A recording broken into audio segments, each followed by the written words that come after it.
Welcome back, everybody. As you can see here, our drivers are ready for that driver swap transition, which we should probably be seeing here in the next few minutes. So welcome in. We'll be taking over the helm from Gruntis as soon as that second stint is all finished up. How's it going, James?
Looks like we have about 5 minutes or so here before we get this third stint underway.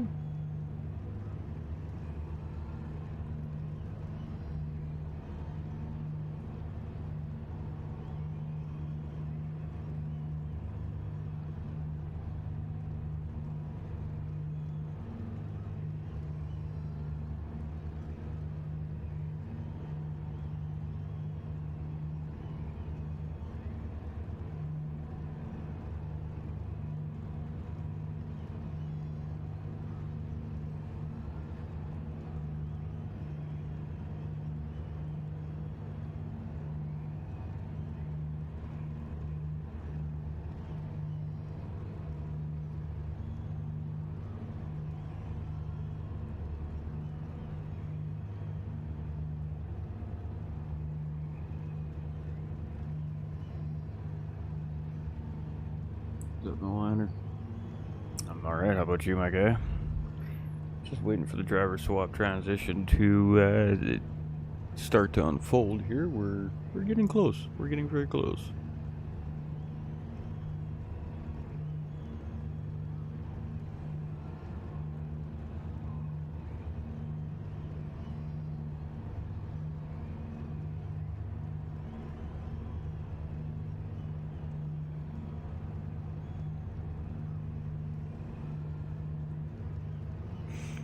Might be sneaking a little peek on what's going on in the other lobby, you know?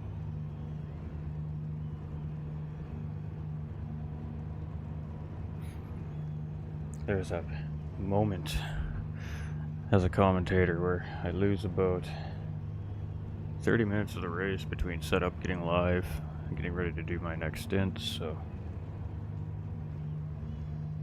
I like to get as caught up as I can when I get an opportunity.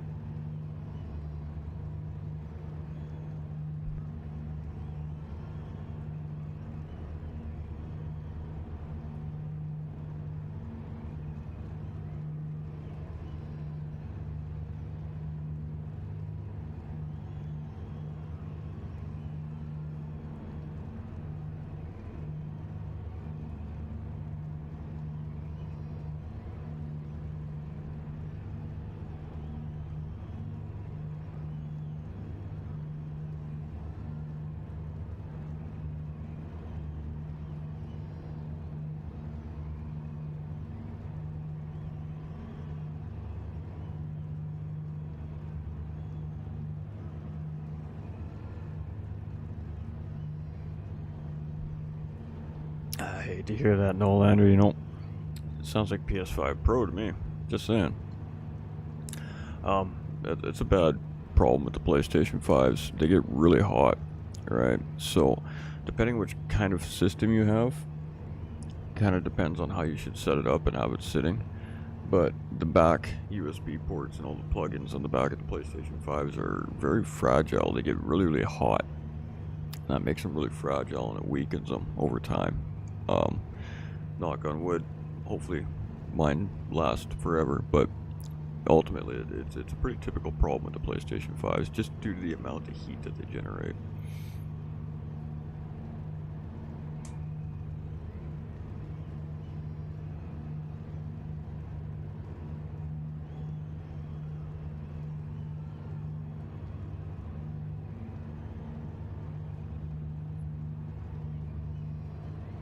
Alright, ladies and gentlemen, so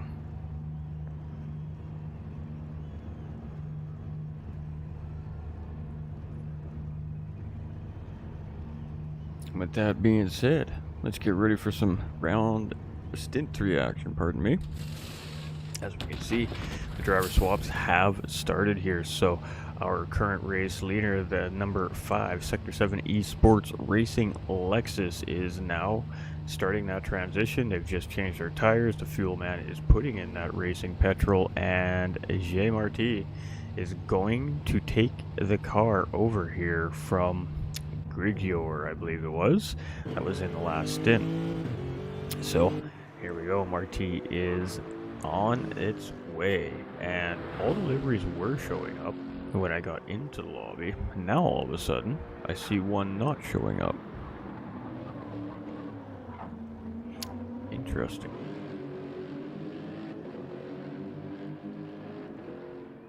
Oh yeah, you had it in the truck. That's probably something Bart should know.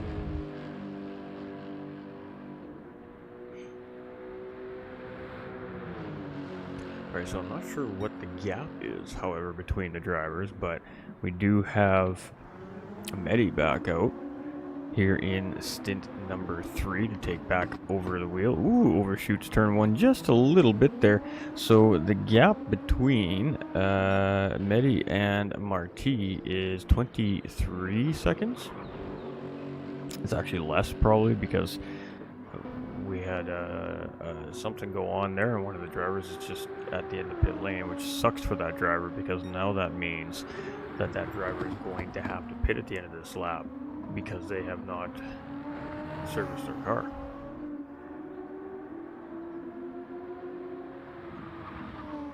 Thank you, Misty. Appreciate that. Unfortunately, we cannot pin anything in the channel due to a restriction we're currently sitting on. I'm not sure what that's about, but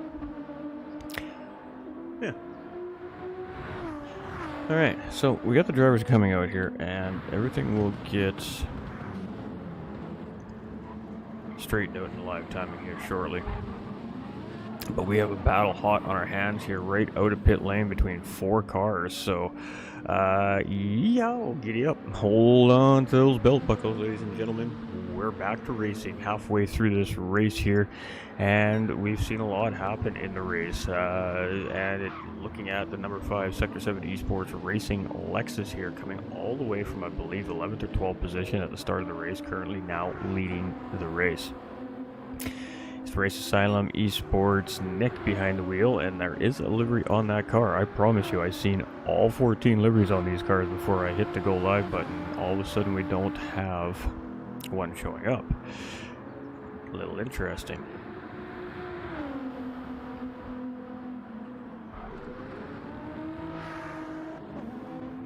Alright, so it's a Zorian in for Team ORT, currently sitting in 4th place. We got Total Wolf in for Loose Moose Racing, now up into 5th place. We got Jack.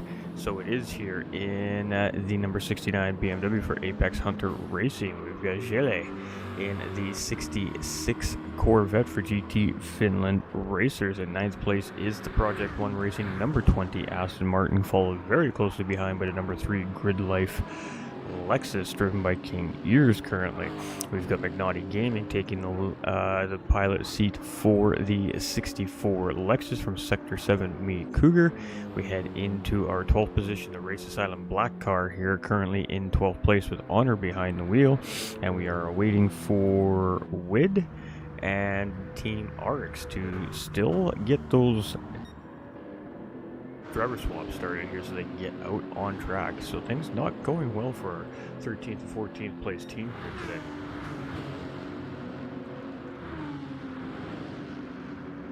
Lots of varying strategy to start Stint. I've seen lots of varying strategy right from the get-go here in the race. So it should be quite interesting how it's all going to unfold as we near towards the 6th hour here. So we're 4 hours and 15 minutes into this 8-hour race at this point here, and GMRT has a 27-second gap over the Race Asylum Esports GTR here, who have 5 seconds over the 45 last minute racing pole sitting team here, still sitting on the podium. So it's a good follow-up stint there from Finalize. That was behind the wheel of the 45 car last stint, and Medi takes the helm back from him there to see what he can do now.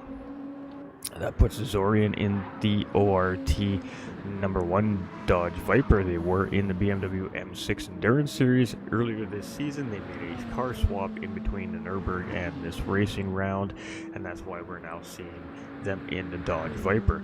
Interesting choice, isn't it, ladies and gentlemen? However, with that being said, it so far seems to be working out in their favor here at Monza anyways. So currently sitting in the 4th position here on the racetrack in that newly acquired GT3 machinery. Total Wolf here in the Loose Moose Racing 35 Aston Martin, and he is very closely behind by Flexi and Jack from AHR, the 69 BMW. So let's stick with these three here for a minute. Again, that mid-pack, we love our mid-packs. Nice juicy battle going on here as the number 11 car closes in nice and snug on the 35 Aston Martin there, and as they continue up and around the Curva Grande, we're getting ready to see if the number 11 can do the same thing here, coming into Adigio. Oh, I swear I am gonna get that right one of these times. I can say it in my head beautifully, I can't say it for real for the life of me. The chicane has a difficult name. All the names on Monza, their official track names are very difficult because they're Italian, and I don't speak Italian, unfortunately, so I apologize to our Italian viewers. I promise I'm not trying to butcher your beautiful language and your beautiful corner names here. Alright, side by side action here as the Platypus Racing BMW gets the run on the Aston Martin, but that's going to put them on the outside here heading into Ascari. And are we going to see that Aston Martin back out? He does. He just backs off and tucks in line here in behind. So Flexi's now moves himself up into fifth place, pardon me, and Total Wolf down into 6th, and now the 69 BMW is on the hunt. The BMW looking very strong here at Monza so far today, I gotta say. Both BMWs here in the mid-pack right now, and one of the BMWs a little further back, but the car showing very great pace here around Monza today. But The Aston Martin is no slouch either, and as noted by Kruntis in stint number 2 there as well, the Aston Martin has an absolutely crazy acceleration outside of the corners, very strong, probably the strongest car in the field on corner exit. However, with that being said, it does lack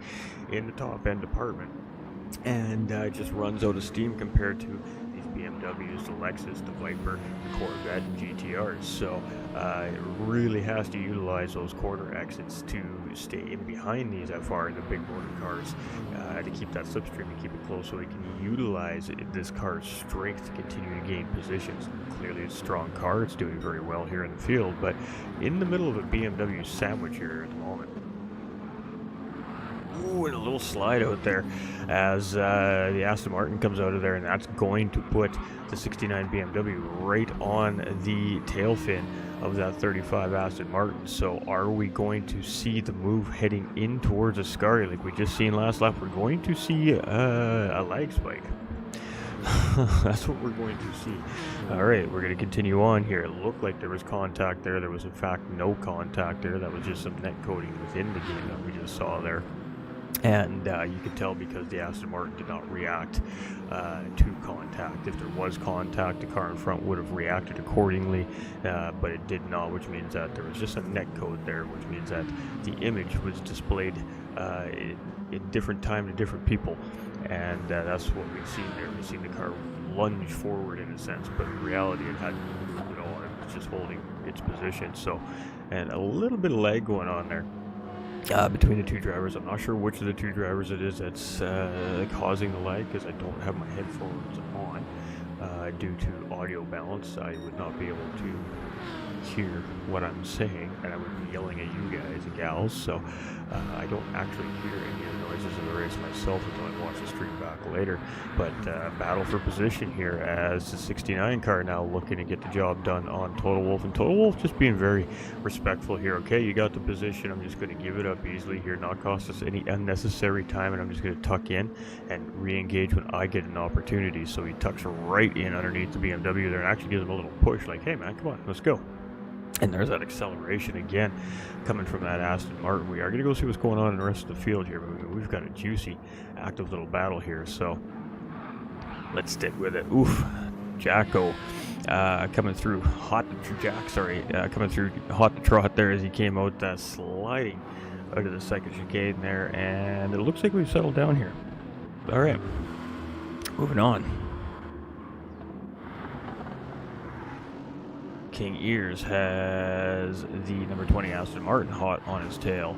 1.3 seconds is the gap, and then there's a nice healthy gap there. McNaughty Gaming has 50 seconds. Honor's about 20 seconds in behind him. Wid's got 30 seconds behind Honor, and the 764 Sector 7 Boomer Aston Martin now out on track, and Team RX here with Bosworth behind the wheel out in the number 7 McLaren here as well, and another livery that has not shown up all of a sudden. It's just magically disappeared since the race started. So got a low Gran Turismo. All right, J Marti here still in the lead, still has 27-second gap over who it is now Medi, who has navigated around ERA's Nick in the race 7 sports car. Let's go, good luck, Jack. So it is welcome in, everybody. All right, so Mehdi Hafidi in behind the wheel here in the number 45 last minute racing GTR. A little snap there as he enters into Ascari, but he just catches that thing up like nothing happened and continues on his way. 3 seconds almost now to ERA's Nick, who has a very beautiful livery on his race car. It's just unfortunate we don't get to see it, and a half-second penalty on top of that beautiful livery that we can't see. So he will serve that next time around as he picked that penalty up in Ascari, which means they will not make him serve that penalty until the next lap due to the close proximity of the penalty serving zone. It just does not register within the live timing of the racetrack quick enough, so it does have to happen next lap. Azorian in 4th place has almost a minute to the top 3 here at this point. There are varying pit strategies keeping in mind, so the gaps we are potentially seeing in between our drivers in some instances may not be completely accurate due to the varying strategies happening on the racetrack. We talked about 4 different strategies at the beginning of the race here today a few hours ago, and surprisingly enough, we're seeing all 4 of those strategies full implemented here in this race as well. I only honestly thought we would see 2 different strategies out of the 4 potentials here that were viable today, but we are seeing a little bit of it all here today, so it's going to be interesting to see which one wins at the end of the day.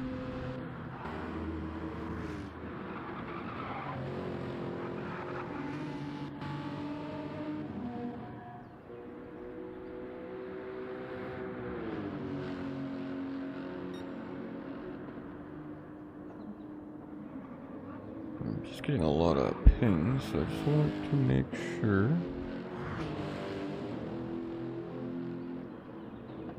that we are not missing something of vital importance. I believe we are okay.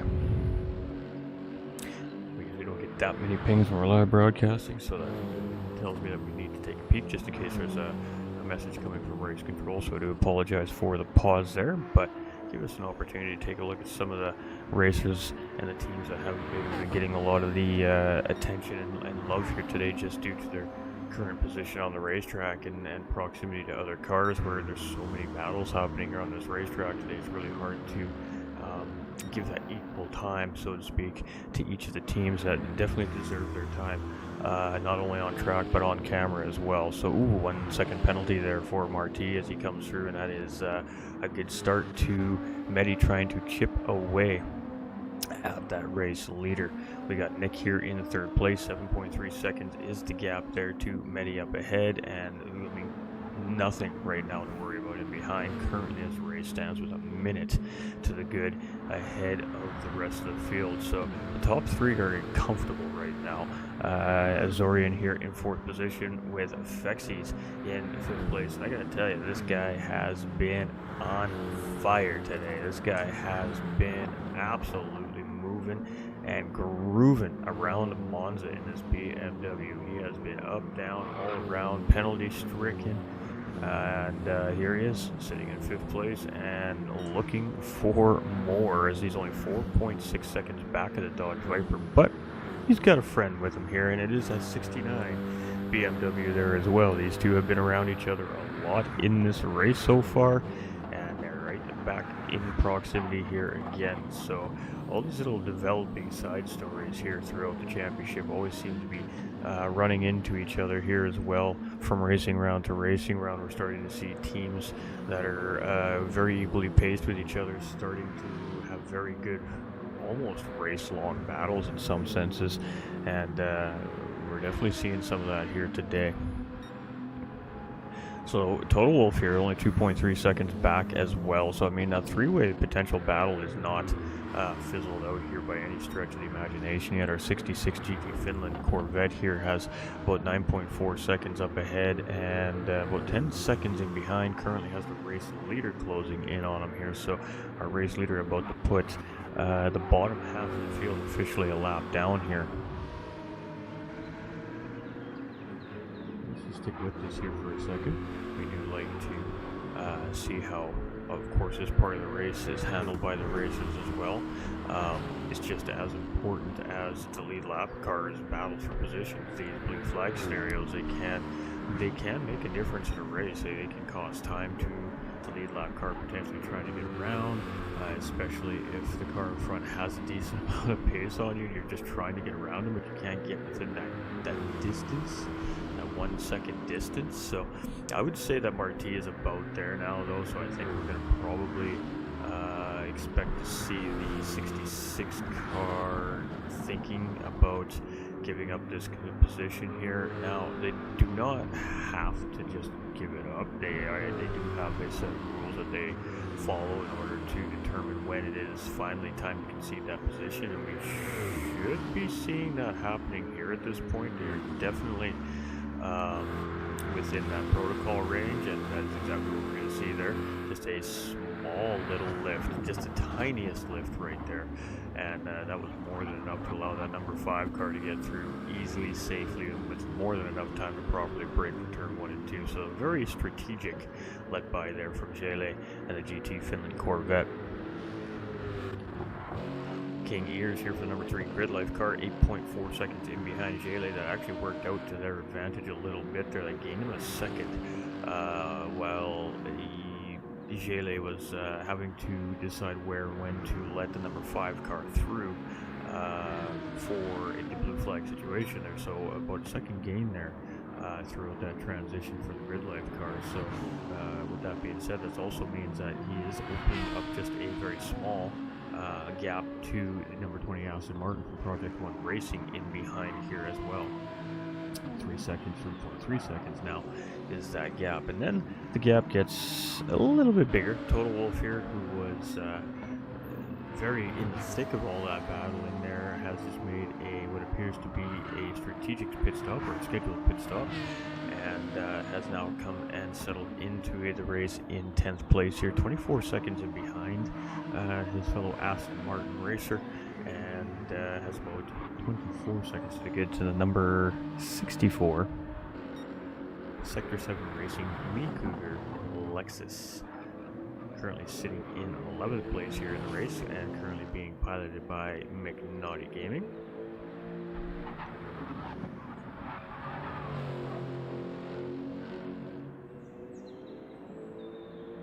And we have seen some teams who have yet to change their car.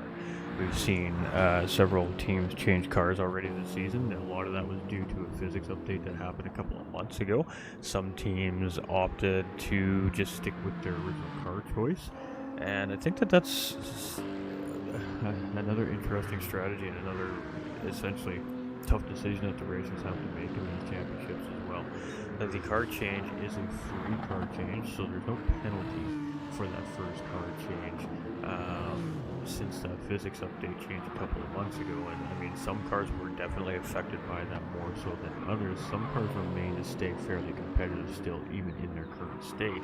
And one of those cars being our race leaders cars here, the number 5 Sector 7 Esports Lexus. They've been in this car all season and are leading the championship in this car race. So clearly the car is still very strong and competitive. Now obviously the drivers behind the wheel do make a form of difference in that as well, but the car itself still showing to be very strong against the class itself in whole, as they are leading this race by 24 seconds and a little less here that he's going to serve this penalty. So you can see that the 45 GTR from Last Minute Racing, also the original car choice for these guys as well.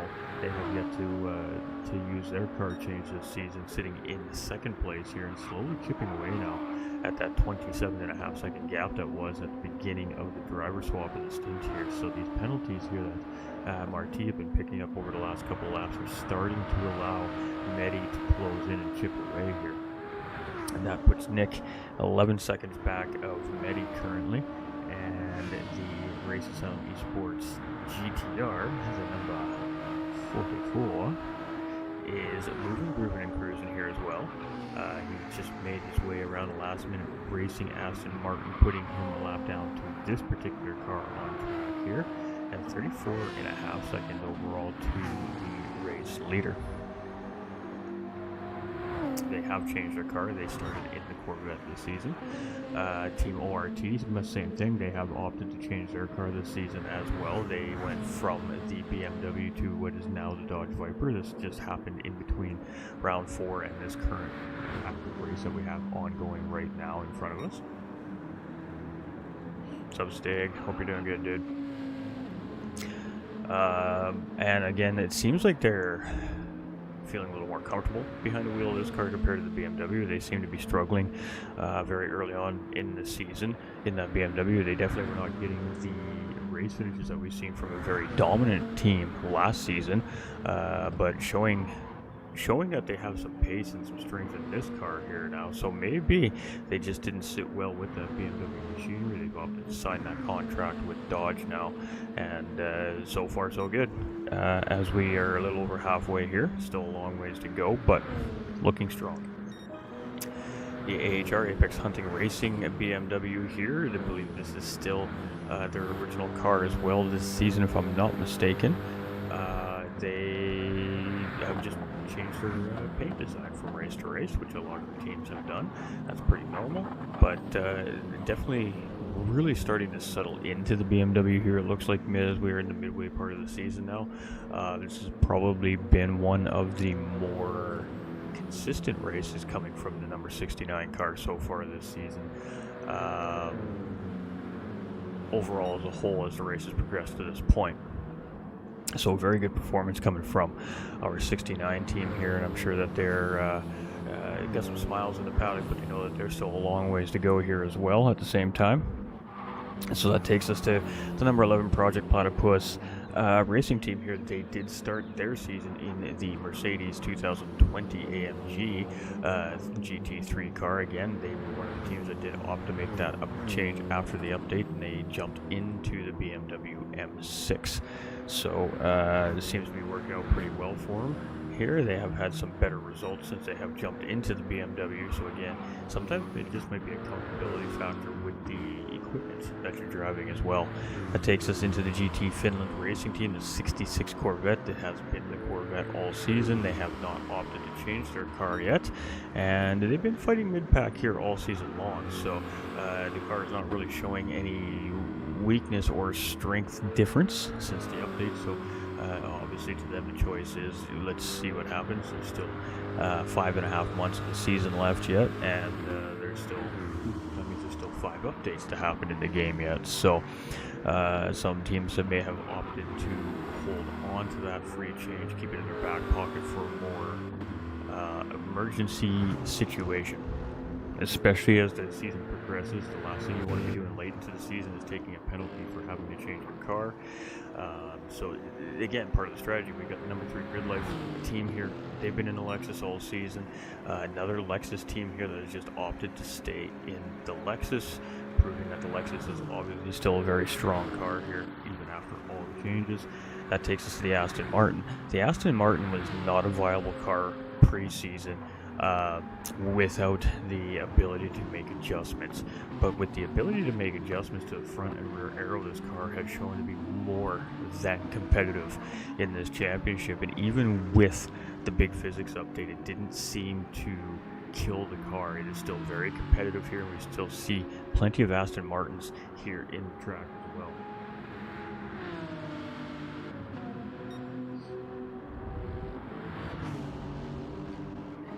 We got Total Wolf and a Loose racing team here. They've opted to stay in their original car here up to this point in the season as well. We got Jaylee in 10th there. The number 64 Lexus, same thing. They have not changed their car this season yet either. And for the most part, I don't suspect a lot of these teams are going to change their car. The RA Race Silent Black team has opted to change from GTR to BMW here. And so they are now running the BMW M6. The Sector 7 Boomers team has opted to stay in their Aston Martin so far here this season. And the RX team, I believe, has changed from a car to the McLaren. I could be wrong. I may be wrong on that. But McLaren's not doing its thing for him here today so far. But 40 seconds to win C and behind. They've got the third place driver just closing in on there right now. So now that we kind of explained all of that and kind of where every team is sitting, some teams may have made a good choice when they decided to take that car choice because they have had better results since they've made that car choice. But some teams may potentially regret using that car choice if another major change comes into the game, because now, not that they can't change their car again, but if they do opt to change their car again and they've used that ace in the pocket, the free get out of jail free card, so to speak, now it's going to come at a cost. And again, as I said, the later and later into the season you get, it becomes harder and harder to decide to take the hit because you're running out of time to make up the difference for the hit that you may potentially take. So some tough decisions may need to be made by some teams here, maybe potentially throughout the season. Just speculation, but just filling dead air more than anything else, as we kind of are starting to see everybody settle into the stint at this point. They're just really starting to fall into their rhythm, and there's not huge gaps, but they're big enough gaps where it takes a little bit to close them up at this point. So we're just kind of trying to be informative. I guess that's what we're trying to do. Is it working? I mean, this is not stuff that I have sitting here on a piece of paper in front of me. You probably hear my keyboard clacking, but you most certainly don't hear me rustling papers or anything. This is just from what I remember from being a part of the series so far. I take a lot of pride in trying to stay in tune with the race when I'm out of the booth before I have to come back to the booth, because I like to stay in touch with what's happening in the race. So when I get into my next point in the season, taking over the mic for the International Racing Organization, then it allows me just to continue to keep the audience informed, and also kind of break down what's happened up to that point in the race for everybody too, especially for our viewers that may have missed some of the race and they're trying to get caught up. So it's just what we do. We try to adapt the best we can here. As we see the esports races out on GTR, they navigate around our 14th place driver there, putting him a lap down to our 3rd place team there as well. And just not the best day for the Team RX team. They're a very strong racing team. They've been mid-pack to back mid-pack pretty much all season long here. They've been as far up in the podium racing in this series so far, and split one here as well this season. So I mean, they are a very strong competitive team. Today's not their day. You know, every driver or team, you have those days. And you just hate it when it comes on an official race day. But you know what, it happens. And I said it at the beginning of the season, and I still stand very strong to it. Some teams here to face adversity very early on in the season, and that puts them at a small advantage. It puts you behind the ball very early on in the season, in a sense, in the standings. But what it does is it gets all of that frustration, all of that anger, all of that disappointment, and all that mental stress that you go through having an absolutely disastrous day at the racetrack, not getting any results that you may have been looking for, maybe, whatever the case may be. You get that out of your system early, it puts you in an advantage, because now things that may happen to you throughout the rest of the season, you've kind of already been through the big shock moments that, oh my god, what happened there? How do I fix it? What did we do wrong? What am I doing wrong? Is the car broken? All those things go through your mind when you have one of those days on the track. The next time something goes wrong, you just stop and look at it and go, okay, well, we went through this already. What did we do? What could we change to make it better? Let's do that this time and see if it works. So, facing adversity early can be an advantage. Some of these teams are going to face adversity very late in the season, and how they decide to handle that could be very incremental in how their season finishes for them as well. And some teams may not face any adversity at all throughout the season, but chances are every team is going to face some form of adversity one way or another, whether it be a disconnect issue in a race, or just a bad go at a race, or whatever the case may be. So you just gotta shake it off, and you gotta just keep focused on the task at hand, and that's why it's a team effort. It's not one driver doesn't necessarily have the best day, but maybe his teammate is on an absolutely exceptional tear that day and makes up for that bad day. So I mean, at the end of the day, it is a group effort, and that's why it's a team sport.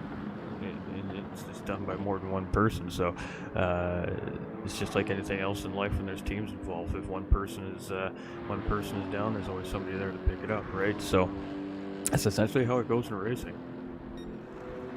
It's just a lot faster and fun. And who doesn't love racing?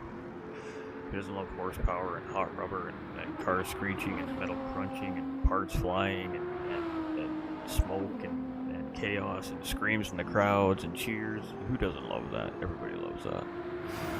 That's living right there. Ooh, half-second penalty there for ERA Nick, our third-place driver here, and a 51-second gap now noted to the Dodge Viper in the fourth place and behind. So ORT is chipping slowly but surely away at that gap. It was 58 seconds essentially at the beginning of the driver swap sequence. Now at 51.2 seconds. So good, nice, consistent, solid laps coming from the Dodge Viper in fourth place there. Slowly but surely chiseling away at the gap. Jack, so it is in 69 BMW, currently sitting in fifth place here, has 6.2 seconds in behind the Viper, slowly but surely closing the gap on his next target as well, and 3.4 seconds to Flexi's in behind. So I'm highly doubt that this battle between fifth and sixth place is done.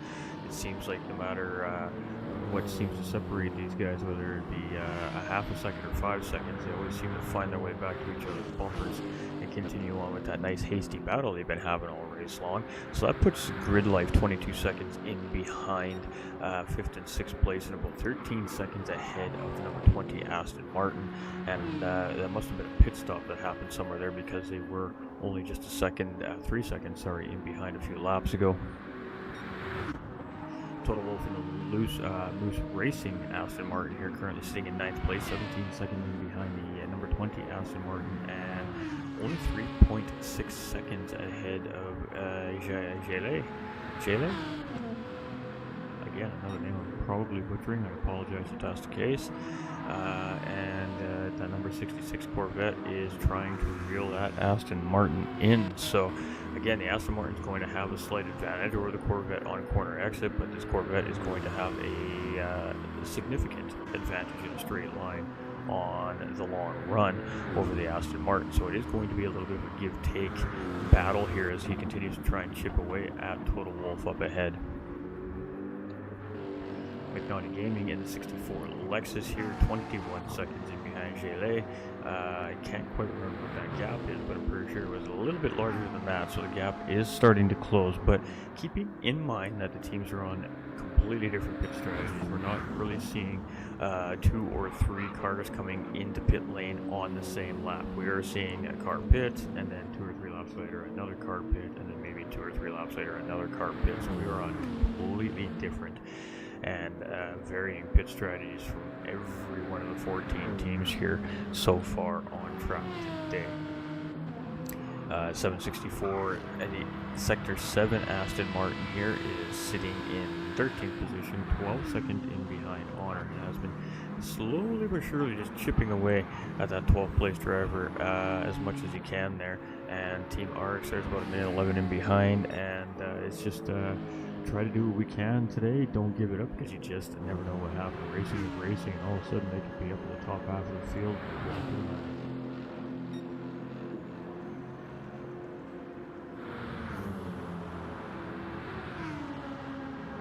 Right, you're right. Thank you. And we did have confirmation that Team RX did swap out from GTR to the McLaren, so that one was the question mark I had there. I thought so, but I wasn't 100% sure. I'm very used to seeing RX racing in the MR cars, and that's why I questioned myself a little bit. Alright, so the gap is 20.8 seconds now between Marti and Medi. Very, very close here between the two of them, and both very, very high caliber racers, both World Tour caliber, obviously, and I mean, it's going to be a tough close for Medi to close that 20 seconds up on Marti, but slowly but surely he just continues to chisel away at that gap. Nick here 23 seconds in behind Medi. He is starting to lose pace with Medi there, and Azorian is starting again just to close in bit by bit here. It's not tons. I mean, it's maybe a couple tenths this lap, maybe 3 tenths that lap, maybe a tenth this lap, but it most certainly is chipping away there at that almost minute gap of driver swaps. So cut in 11 seconds, that basically, not 11 seconds, we're going to call it 9 seconds comfortably here so far in this 20 laps. And you can see the race silent black car there, just in behind is a blue flag car as well.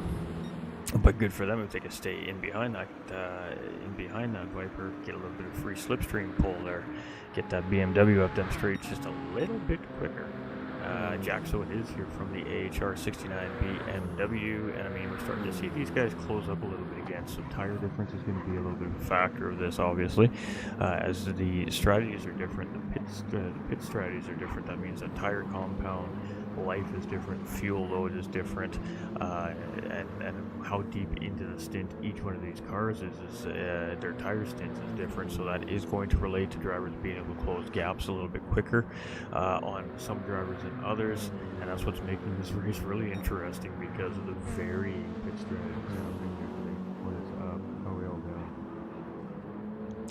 So 6.8 seconds in behind Azorian, still continuing to try and close in on that Dodge Viper, but it seems to have just kind of stabilized right around that 6.5 to 7 second mark here currently.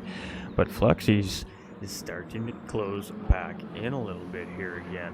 He is 2.7 seconds, and I think it's 3.2, so it's about a half second gain here over the last little while, say 5 minutes or so. So starting to chisel away at that 5th place BMW there. And it is King Ears here now in 7th position, and blue flag being waved. It is being waved at the number 3 car here as our race 2nd place car, getting it a little bit spicy out of Lesmo too there, is closing in. Not close enough yet for that number 3 car to concede that position yet, so they will just continue on at speed up into Riscari, and at some point probably the front straight I would have seen maybe see the number 45 car navigate around at that point. Total Wolf is in 9th position here for Loose Moose Racing 35 Aston Martin, and it's that car's fault that I had a craving for Tim Hortons, and I'm now currently sitting here holding a very hot one. So I'm not sure to thank him or to be upset with him yet, but we got coffee, so that makes us happy. Currently 15 seconds in behind our Project 1 Racing Aston Martin, which for some reason we just decided to skip, and he's 15 seconds in behind King Ears, so definitely in no man's land right now is 8th place. 9th place, not so much the case. Jele is he's closing in 4.6 seconds here. Pignotti Gaming is 23 seconds in back of him. He was closing in there, and now it looks like it's just kind of got a stabilized gap there. Honor is 7.8 seconds ahead of Wid C here now, so Wid is starting to close in pretty good amount. That's a little about 5 seconds here over the last 5 or 7 minutes here. Maybe the blue flags may have a little bit to do with it here, depending on how the drivers are conceding positions. They could be giving up more time than, say, the drivers in behind or in front. It's really hard to say without us sitting there watching it and timing it, I suppose. And the RX Racing McLaren here, number 7 car, in 14th position. They do have liveries on, ladies and gentlemen. It's just for some reason they all of a sudden stopped showing up once the official race started here in the stint, so bizarre.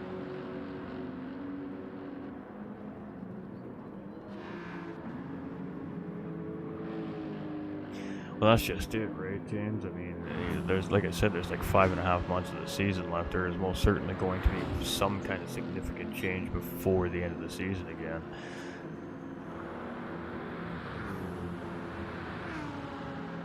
Yeah. No, I suspect you're not far off. I really don't.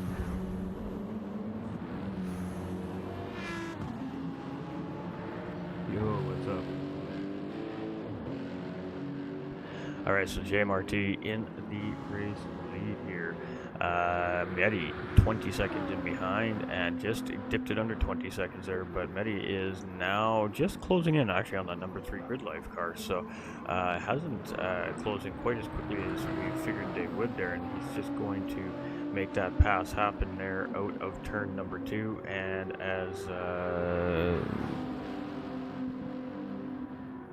King Ears, I forgot who was driving the car, went to tuck in behind Mehdi there. He almost moved over just a hair too quickly and had to just pause for a moment there as he almost clipped that right rear part of the aero there. That could have been a little bit disastrous there, but no harm, no foul. And ooh, I just thought that we've seen something happen on the radar there, and it is ERA's Nick getting into a little bit of trouble in turn 1 and 2 there. Let's go take a peek, shall we?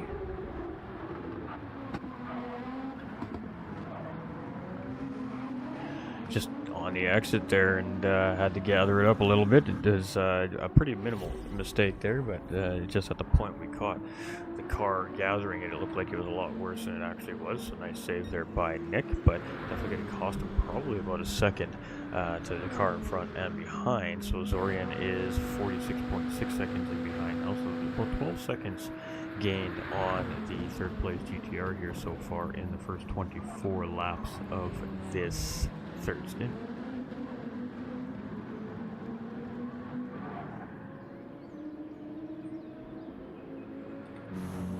Jaxo is in the number 69 Apex Hunting Racing BMW, shaking down the Race Asylum Black number 77 BMW. This is a blue flag situation. This is not a positional battle, so we won't see a hard fight here between these two cars, but Jack is going to want to definitely get around this car very cleanly, very quickly, and without any cost of time to him, because hot on his heels is Flexies. And these two have been battling pretty hard here through large parts of this race. They seem to have fairly equal pace, and I mean 1.9 seconds in closing here right now as Flexies continues around. So the blue flag situation has not been navigated yet, as the 69 car has not closed in quite close enough there on the 77 car in front to get a conceded position here yet. So we're going to have to wait and see. Yeah, an M6 three-way coming for sure.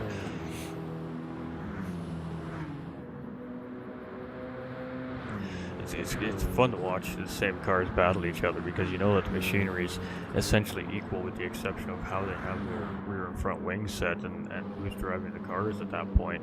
So, ooh, a little bit wide there was the Race Asylum black car, the 77 BMW there. So here comes Jack. And if he can get this done before turn 1 and 2 here, this is going to be ideal. But again, isn't quite close enough, isn't going to get that spot there, so he's going to have to slow in through the corner here. And now you can see Flexies is starting to close in a little bit closer, little bit closer, little bit closer. It is important now that the 69 BMW definitely gets a little bit aggressive here and makes that car get out of the way. He doesn't, by that I mean flashing the headlights, giving him all the warning signs and signals that need to be given here to tell this car, hey, you got to get out of the way, man.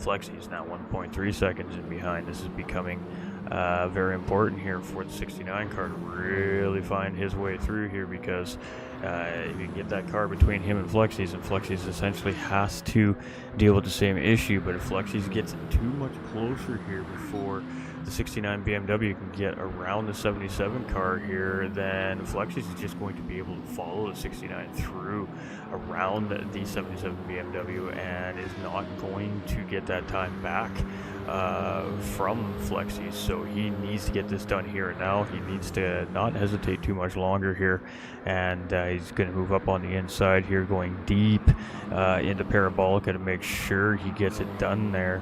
And we're going to see a response coming here from the Race Asylum team here, and just trying to get ahead here is Jack right now. There we go.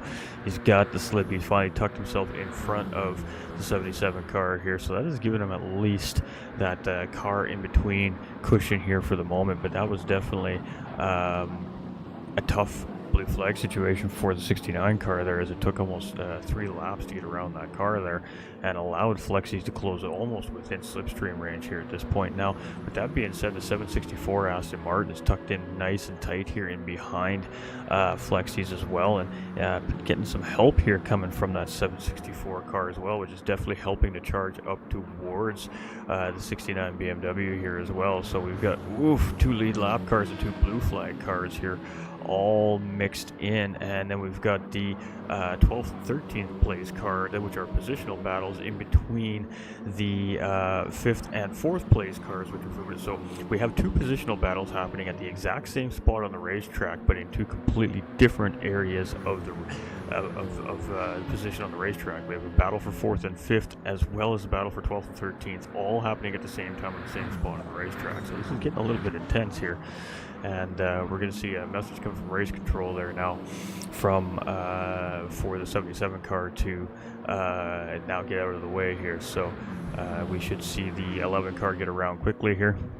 And he's going to settle right in behind the 69 BMW here. But that is unfortunate there for the 77 car, because I don't think he may not have been aware that the car in behind Flexi's there was a positional battle car. So Wid C is actually going to take 12th place there over Honor, giving up that position there. So very opportunistic moment there for the Sector 17, and taking advantage of a misread or maybe just a miscalculation perhaps by the 77 team. But just a tough situation right there. But this is now two active battles ongoing here for positions at the same time on the racetrack in different parts of the field. So this is fantastic stuff. Let's stick with it. We've got Mehdi in the pit lane. Marti has pit, so Mehdi did take the race lead back there for a moment. But now we're going to jump on board with Flexi's here in the Project Platypus BMW, and carrying a nice half-second track limit penalty from our lovely track officials here at Monza. And that is not exactly what he's looking for here. Is obviously the 69 BMW is right there in striking distance to take that position right back away from there. And if played right here, the 764 car may be able to sneak his way back through there as well, forcing that Project Platypus car to have to go back around another blue flag car, giving the 69 BMW an opportunity to try and build a small cushion perhaps. We're actually going to see the 764 Aston Martin go side by side here with the 69, but it looks like he's going to back out there, and that may have been just enough to break the distance actually between the two BMWs to potentially not allow the AHR BMW to get past here. Let's see what happens here. Is that Aston Martin has got a wicked run out of Ascari there and is now challenging Jack in the BMW here to get that lap back from him. So side by side are the 12th and 5th place cars here currently, as the 5th place car is currently trying to chase down the 4th place car after serving a penalty, and we've got the 13th place car just a second in behind all of this as it's happening. So this is a very interesting battle at this point. Oh, we got some ORT love there. Azorian in the 6th place here currently after a pit stop. American Muscle, you know it. My favorite car. I am a fan right now, ORT, I'm not gonna lie. You guys have picked my baby. Braver than I, that's for sure.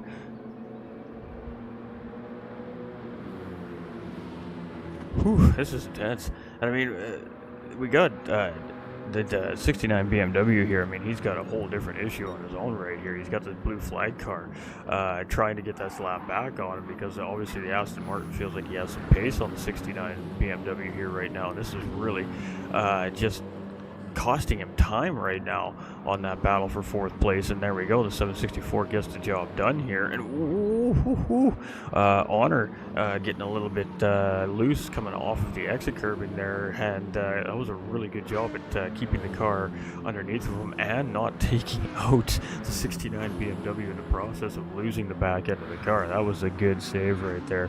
That could have been disastrous for both those teams here. Now as we head into Ascari, I mean, this is one of the most interesting battles of the day so far, I think, is this crazy battle for 4th, 5th, 12th, and 13th place all mixed into the same spot here. We got two blue flag cars racing lead lap cars, and they're all trying to race each other for position. So you can't make this up, you really can't.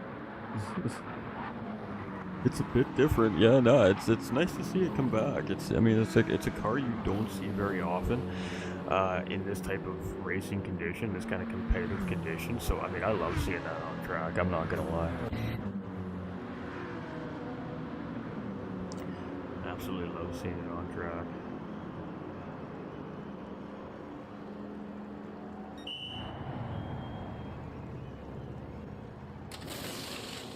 I would recommend going to your team garage and bringing it up in your team garage. One of the officials will be responsive fairly quickly, I would imagine. That would be my best suggestion.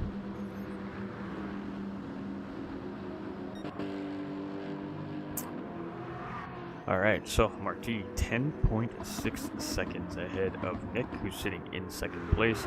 That puts Medi now in third position. So after some pit stops here, we do have a little bit of positional changes here.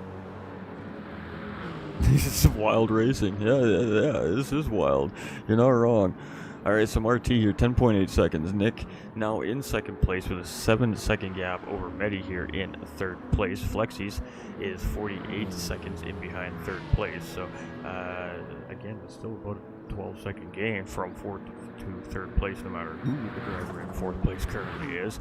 Then we've got Witsy in 12th place in behind number 11 BMW here. That's been a pretty spicy battle to be watching there for the last few minutes.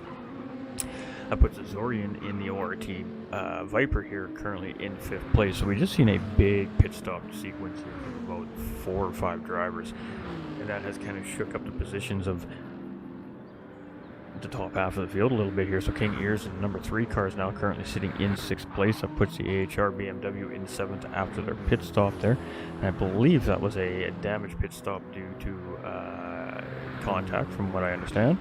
We've got Project 1 Racing in the number 20 Aston Martin here in 8th place, is 5.2 seconds in behind the AHR team, and they've been a pretty spicy team to be racing with here today as well. So these guys are definitely not down and out in this race by any means either. We got Total Wolf here in the Loose Moose Racing Aston Martin with a half-second penalty there, so that is definitely not ideal when you're when the driver or your opponent behind you is only 3.4 seconds behind. This is going to put him to about 2.7 by the time he's done serving his penalty and get back up to a form of race pace here. Now he's got the third place number 45 GTR closing in on him, so now he's going to have to deal with a blue flag situation here at some point as well, and JLA has already dealt with that situation. So ideally he's just trying to stay as close to Medi as he can, use his slipstream to close in on Total Wolf a little bit quicker, and try to take advantage of this transition between Medi and Total Wolf. So we're going to sit with this for a minute here as Medi is getting very close here. We'll probably see him get this position out of turn 2 here. A huge moment there for Total Wolf, a big slide coming out of the exit there, and Medi is going to take up the inside here, and eventually we will see him get around the Aston Martin here. He's just going to lift enough to allow Medi to get through there, but without giving away too much time, because he's more than aware that the 66 Corvette is closing in fast, now under a second. So officially in that slipstream range at this point now is the Corvette, and closing very quickly here. So a head of momentum and head of steam coming from Gele here, and we may see a positional battle take place here very shortly. A couple of other cars are fairly close together here too. We're gonna have to get to looking here.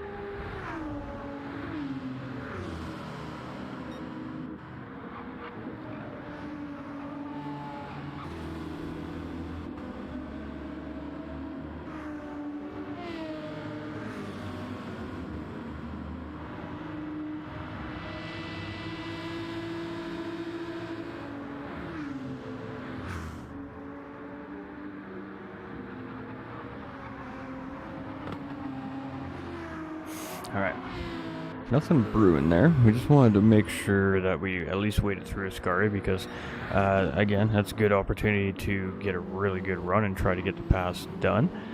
We've got WID and AHR team nice and close together here again. We've got RX Racing here in 14th position as well. So back through our field here, it is Marti in the race lead. He's got the gap back up to 12.6 seconds and on a purple lap here currently over ERA's Nick for Esports Race Asylum GTR.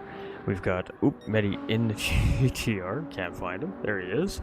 The number 45 car here as well, 5.3 seconds in behind Nick here. So potential battle starting to develop maybe here over the next few laps between third and second. We'll have to wait and see. Flexies has a nice little gap right now in fourth place, as Orion has about 3 seconds to the Grid Life car in behind here right now. And just slowly increasing here as they go up the straight. We've got the AHR BMW 69 car here, 14 seconds in behind the number 3 car, and currently sitting in behind, I believe that's the 12th place car of the Sector 7 Boomers, Aston Martin there.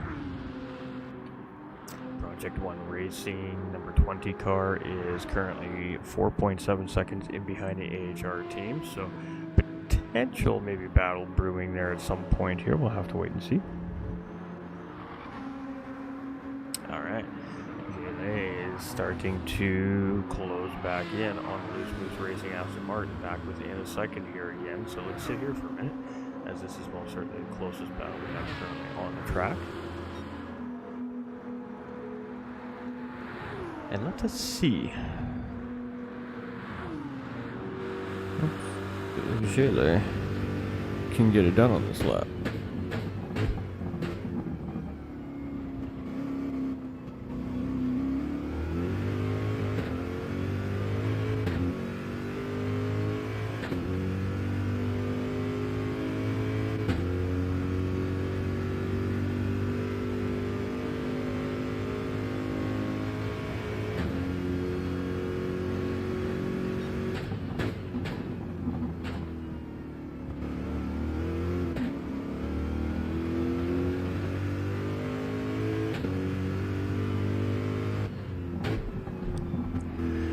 Okay, took that opportunity to get a little slam of coffee in. And Gele is closing in slowly but surely here. He's got it down to half a second as we head out of Lesmo 2. They're a little bit of a wobble out of Lesmo 2 there from the 35 car up in front. And that didn't gain anything for the Corvette there, but we know how strong the acceleration is in that Aston Martin. So if anything, he didn't lose out of the exit there either, which is essentially an advantage to the Corvette here as we head into Ascari. So let's see if he can get to run out here. He is fighting the car a little bit there out of the final part of Ascari there, and the gap is going to remain at about a half a second here. So sticking with it.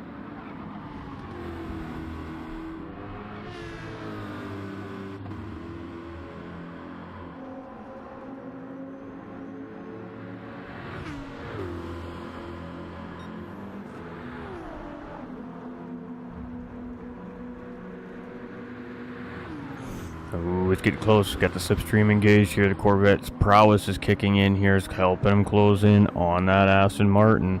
This is give-take relationship here right now between the two cars. So one car's weakness is the other car's advantage in this situation. So in a sense, it's kind of an even matchup. We'll have to wait and see who can handle the car better at this point now.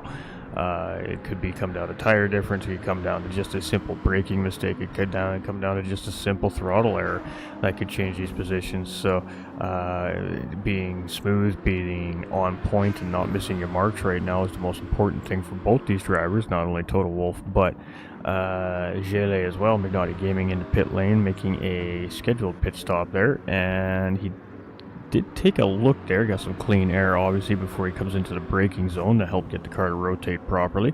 That allows him to stay nice and tight in behind the Aston coming out of Lesmo 2, which is going to give him a very good run on the Aston Martin heading towards Ascari. I don't think it's enough to make a move into Ascari, but it'll keep him nice and close, and with any luck here for the 66, it'll get him a good strong exit out of Ascari, get him nice and tight here on the Aston Martin heading into Parabolica, and then if he can get that nice tight run through there, he may have an opportunity coming into turns 1 and 2 to get this done here this time around. He is a little bit closer, but it comes down to this exit. He needs a very solid exit here. He needs to get on the power early, and he just needs to really get that car tucked in early and use all of that tow.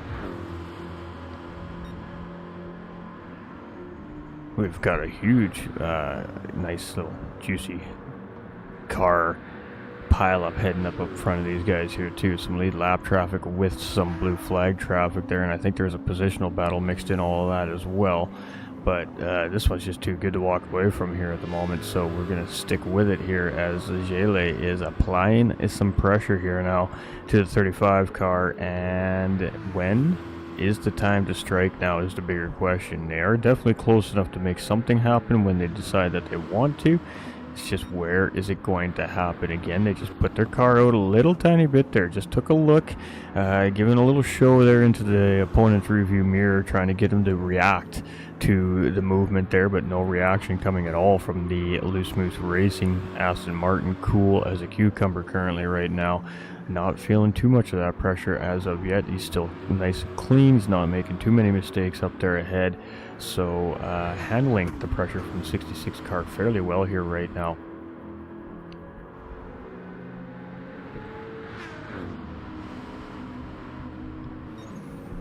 I think we have the 13th place car up ahead of these guys currently at the moment. So a blue flag situation starting to unfold in front of this positional battle, and this is beginning to happen a lot here in this part of the race. So we have seen a lot of blue flag lead lap car mixture battles going on here in this stint so far, and as we're 5 hours and 13 minutes now into our 8-hour event, it really is still anybody's race. I know the moment I leave, we are going to miss this battle. I just know it. We got number 3 Grid Life car in for a pit stop.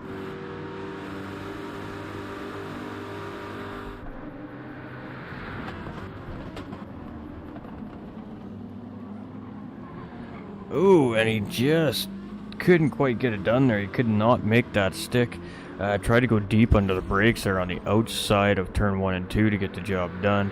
Or was it overspeed there? No, he goes up the inside, but he just brakes a little bit late and has to check himself up as he knows the 35 is coming around the corner. So that was a great job in recognition right there by the 66 car to realize that he can't pull over back into the line yet. He has to let that car through first before he gets back into the racing line. So he did exactly that. It was a very brief moment, and it happened in very, very, very quickly in a second. But the recognition and the reaction there was high caliber right there from the 66 Corvette to not cause a further incident there with the miscue under braking.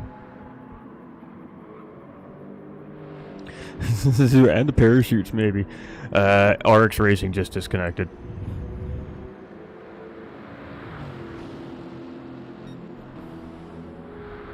Our 14th place car.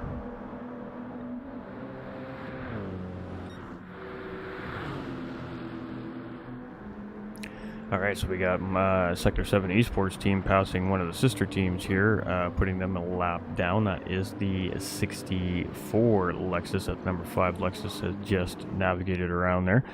Didn't see too much resistance there from the sister team, not too surprised. RX retired, 10-4.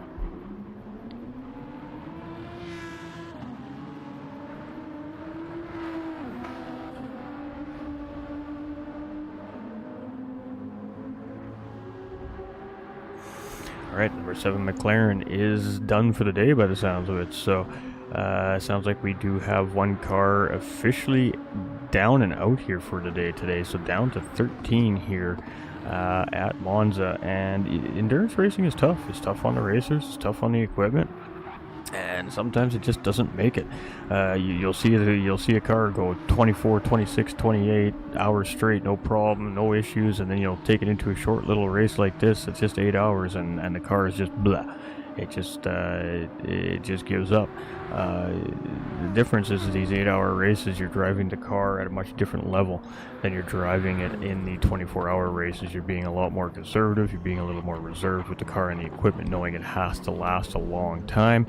In an 8-hour race, you're not conserving the equipment. You are sending that thing full tilt as hard as you can, as safely as you can, every single lap. And I think that's a big difference. It puts a lot of aggressive wear and tear on these cars, and just not having a great day there. So call it a day, put it in, get down to the computers, break down all the data, figure out what happened, and get ready for the next round of racing, which will be Le Mans.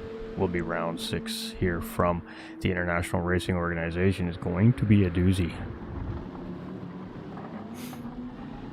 Alright, AHR 69 BMW here in 6th place. 19 seconds is the gap up ahead to Azorian, and 10 seconds just under to the number 20 Aston Martin Project 1 Racing Lapin GT. Like it. It's the first time I've actually looked at the name.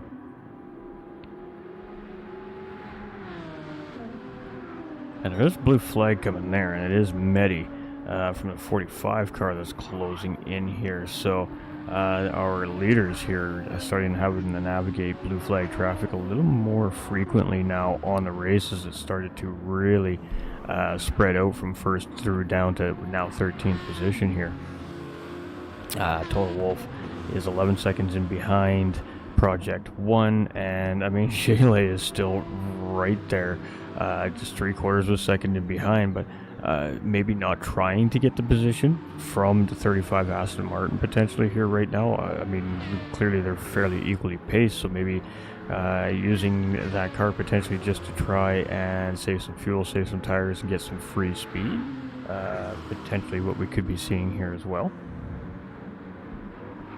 Made a big attempt there into turn 1 and 2 a couple laps ago. It didn't work for him, and now he's just kind of settled in behind here for the time being. So it could very well be a part of that strategy. We've got King Ears here in 10th position and holding a nice 1 second penalty there. So that is going to slow down that charge to 9th place up ahead of Gele in the 66 Corvette. Going to cost him probably about 2 seconds all said and done there.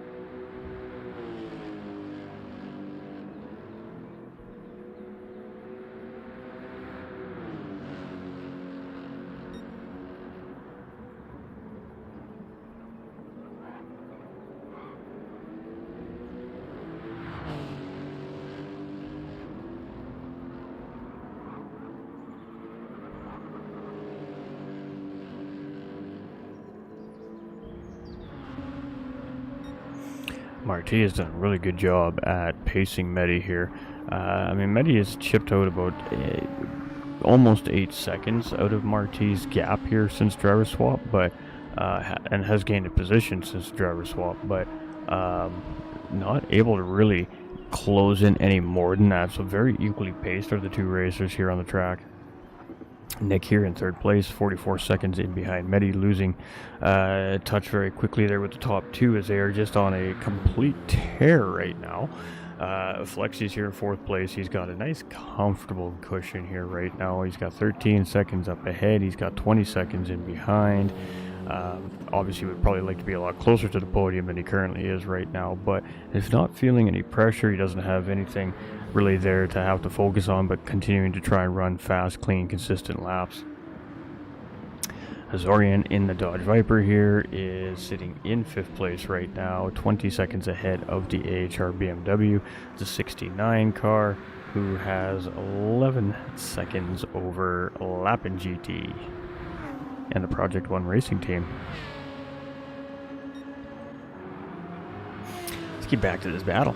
This is really the only thing that's happening right now as far as the battle goes. They're not really seeming to be fighting here, and never mind. That is all squashed as Total Wolf comes into pit lane there, and Gele will continue around for at least another lap for sure there, and will take that position finally away from Total Wolf. So essentially an undercut coming here from Total Wolf.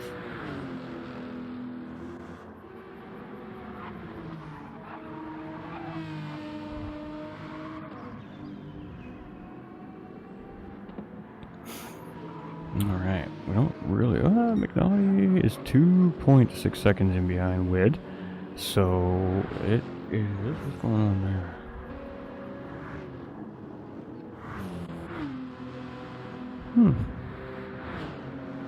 Interesting. Okay.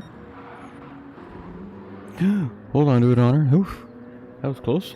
That was a tense moment there. Just got a little bit wide. Official, what's up, official?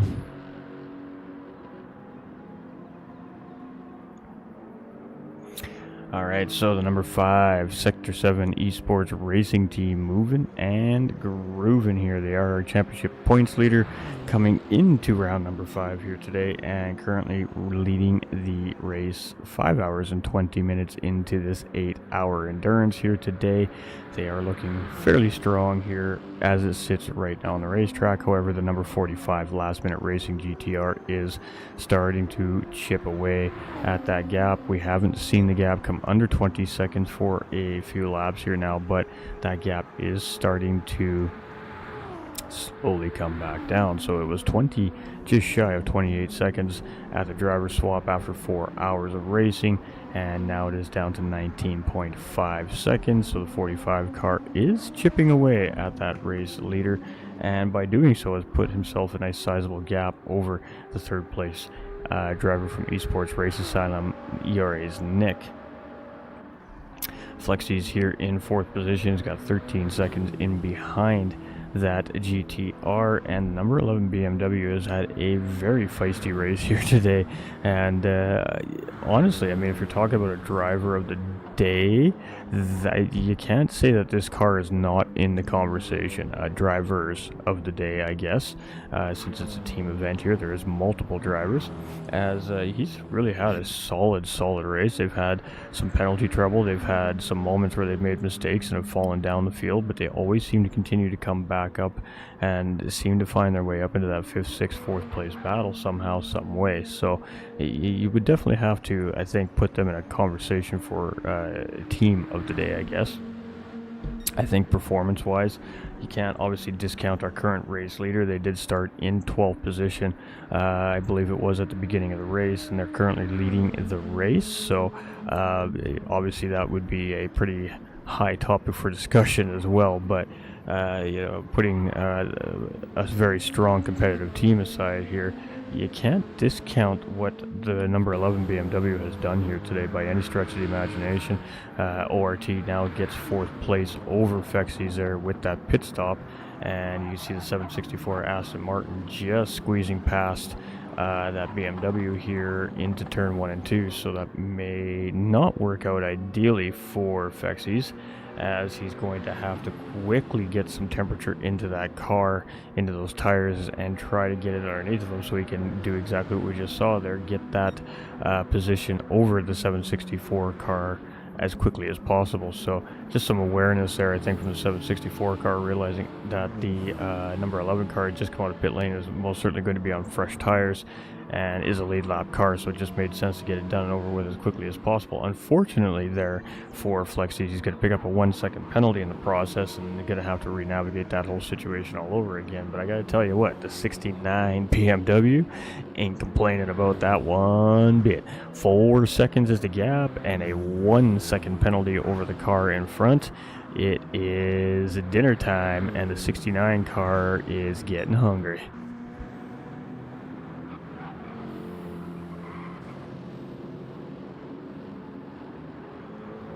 On her full sending as always. Gotta send it, bud. Gotta send it.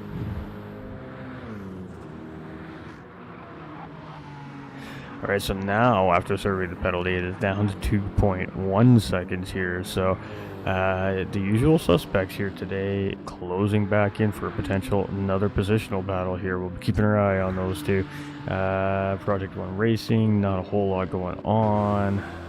Total Wolf and Gele here. Here we go. We're still 9th and 10th. We're still separated by less than a second.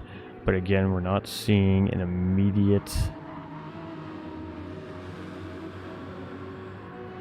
feel, maybe, or need to get this done right this second from Gele. He's playing a very patient game here so far in this stint, and I can't really say if it's working or not working, or maybe he's not playing any kind of strategy here, and he's just can't quite maybe catch up to the 35 car. But I feel like that this is a part of his strategy here right now, is just to kind of sit in behind this 35 car for as long as he can, until he just realizes that he's just outright faster and then makes the pass happen. I'm not sure what's going on through the mind of the 10 car here right now. I'm just throwing some scenarios out, I guess, but interesting to see what's developing there.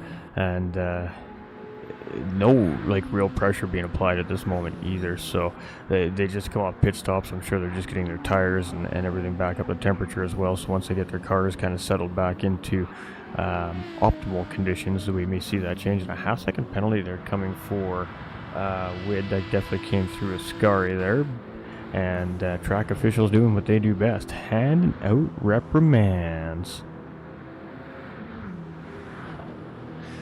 Naughty in 12th position here, and he has 5.7 seconds to Wid up ahead, so there is a potential there for a positional battle, and we got Honor about 26 seconds in behind McNaughty here currently. So Marti is still moving. He's still driving a very good, solid, very consistent quick pace here, with the exception of lap 42. The last 8 laps there have been all 47 4s to 47 7s, so about 3/10 of a second gapping in his consistency there right now. A driver on this caliber is probably okay with that kind of consistency, but I bet you it's not. I wouldn't say he's necessarily 100% happy with that. These drivers are more most certainly capable of getting that grouping even tighter if they're really on it here, but he is still managing that gap quite well to second place in Medi here, and 18.2 seconds is that gap. Medi's been just kind of chipping away at Marti. We have seen some penalties over the duration of the stint for our current race leader here, which has helped in some of that time gap closing here for Medi as well. But the difference is Medi's been keeping it clean around the racetrack and not picking up those penalties and not costing him that extra time, and that is at the end of the day just as helpful as just having overall pace on the lobby sometimes as well. Nick here in third place clearly doesn't have overall pace on the lobby, because if that was the case, we would have seen a battle for that position at some point by now. So mischosen words there.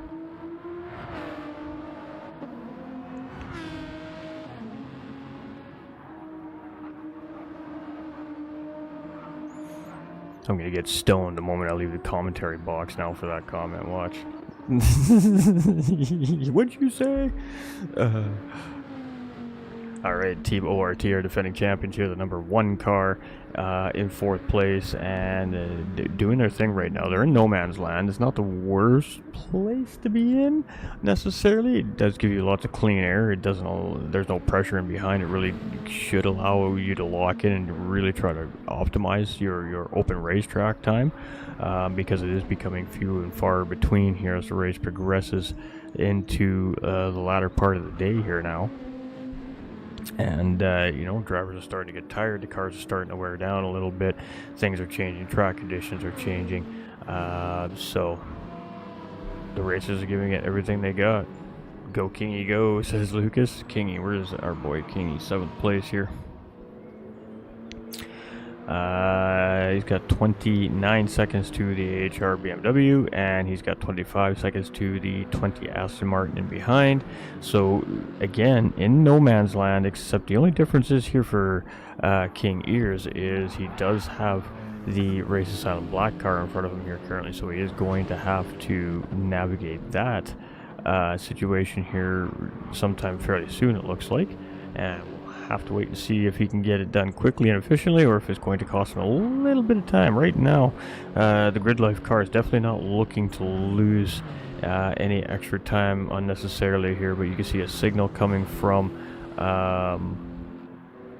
Honor there, signaling which direction he was moving his car to. It was perfectly read there from the number 3 Grid Life Lexus. Gets the job done. No time lost there for them, and there you are going to continue to try and track that 69 BMW up in front at a 29.4 second gap.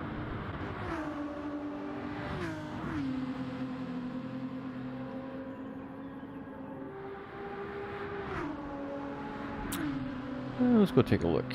Let's go see what we see.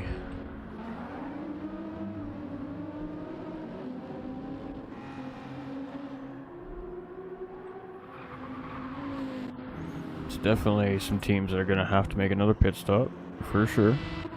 For the most part, though, pit sequences have been kind of set up at this point for a lot of the teams to run this to the end here. From what it looks like. I could be completely wrong on that, but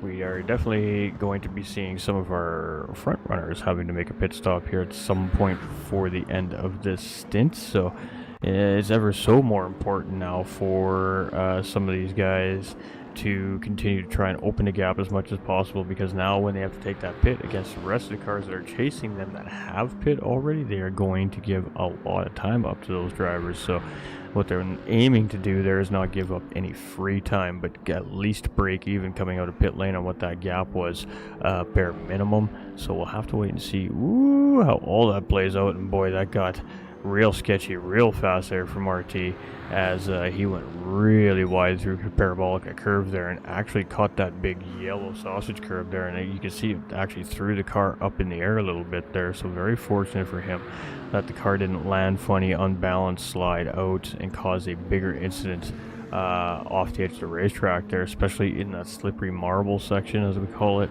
out of that corner. It's really hard to keep the car out of the wall once you lose it in that point of the racetrack. I think it comes down to more luck than it does anything else at that point.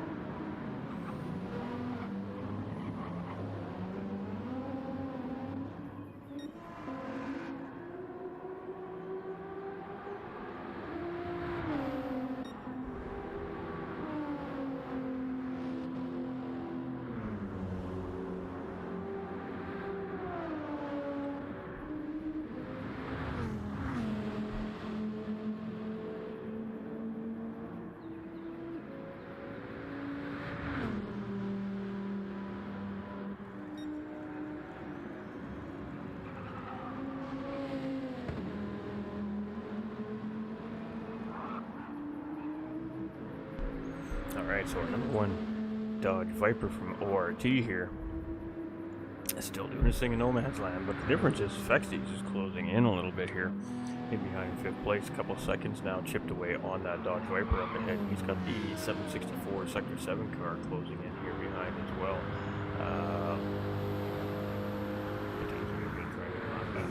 Let's wait and see.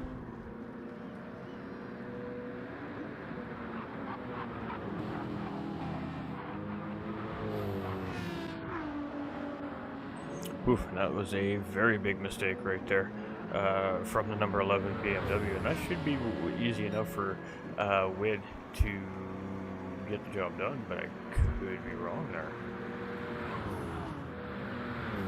Wid may be purposely just staying in behind Flexies here as well. So I definitely think he had an opportunity to get the lap back on him there and then build up a quick early gap and then just try to drive away, but I could be wrong.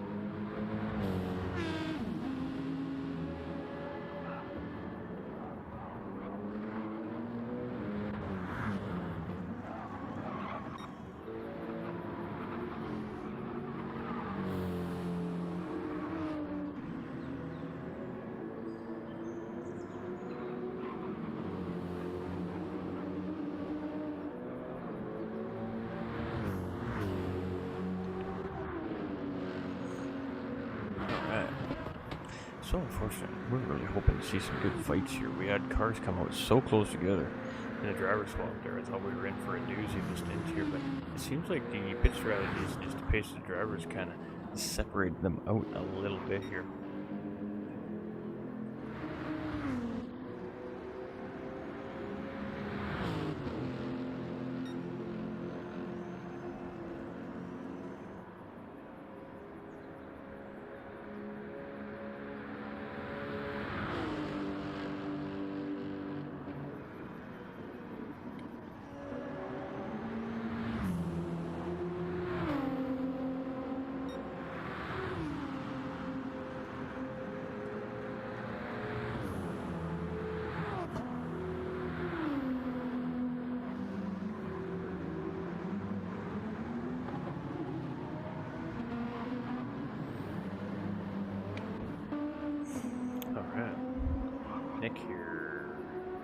really in no man's land right now. Not the worst spot to be in. I mean, you're sitting in third place and you've got almost a minute gap on both sides. I mean, that's a comfortable feeling, right? It should be fairly easy to lock into the remainder of your stint, you would think, anyways, in theory, with having such a large gap in front of and behind. However, depending on the driver's competitiveness and urge to close the gap, of course, he could really start to push the car perhaps and try to do that, or he may just stay at his very comfortable, consistent race pace and just continue doing exactly what he's doing and see what happens in the last 2 hours of the race.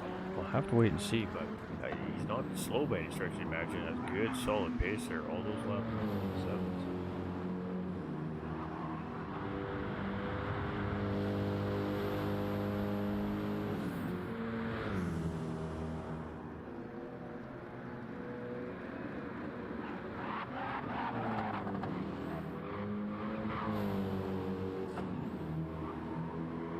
Well, cheers, my man. Cheers, cheers. Alright, Flexi, 4th place. Project Platypus Racing having a fantastic race here today. And 8.2 seconds to the 69 BMW. So, I mean, the usual suspect that has been battling with Flexi's a lot here today is the 69 car. And 69 car does have a 2nd place car barreling down on it here. So, our P5 driver here about to go a lap down to our 2nd place driver here. So, how's it going, Sammy? Alright, that keeps pinging me, but it's going to get muted.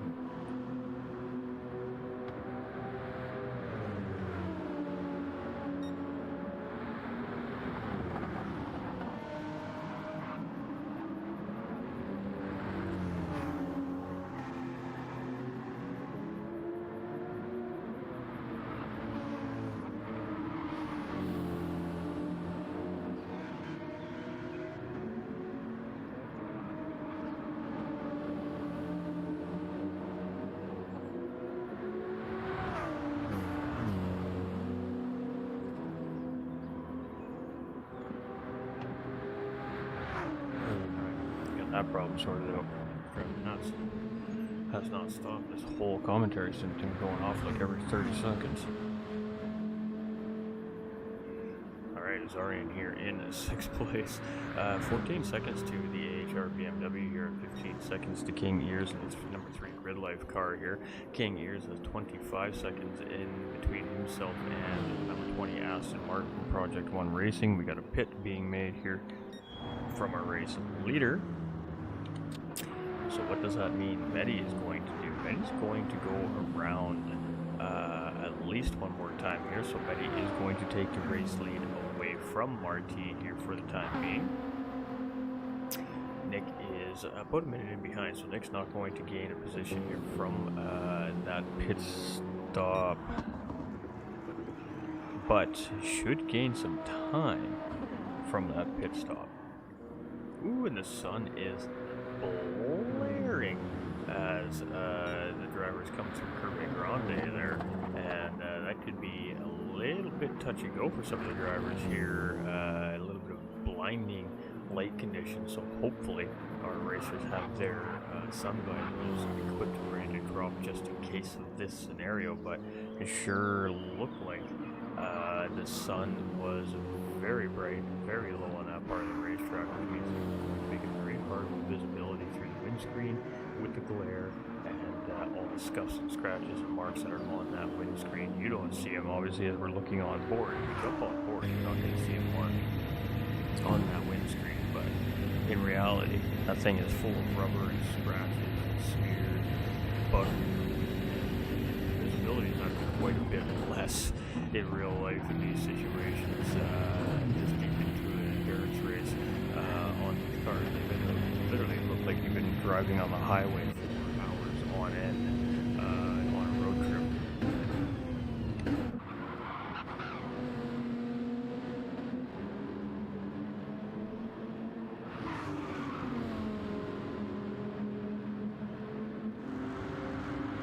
Alright, so 14.9 seconds here to our 5th place driver.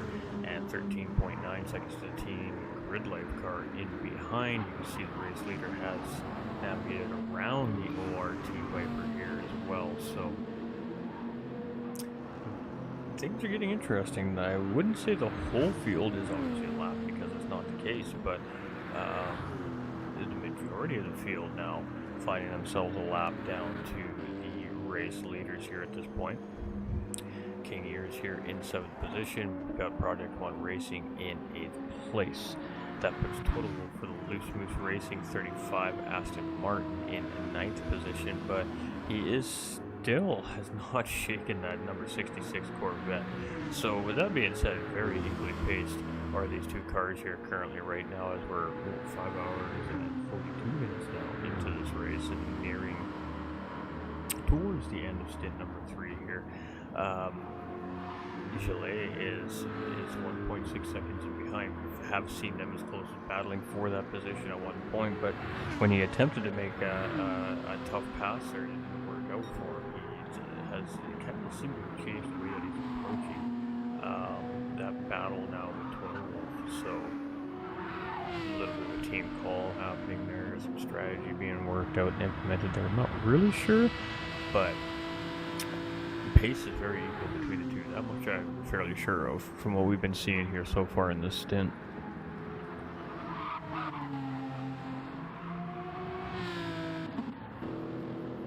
Naughty Gaming in the 64 Me Cougar car here. Again, about 16 seconds to sister car up ahead and 30 seconds to the car in behind, which is piloted by RA's Honor. As soon as they can take us to the right car here. A half-second penalty there, unfortunately, for Honor, but sitting in 13th position here, no pressure in behind either, as we did have the retirement from the number 7 McLaren here this afternoon.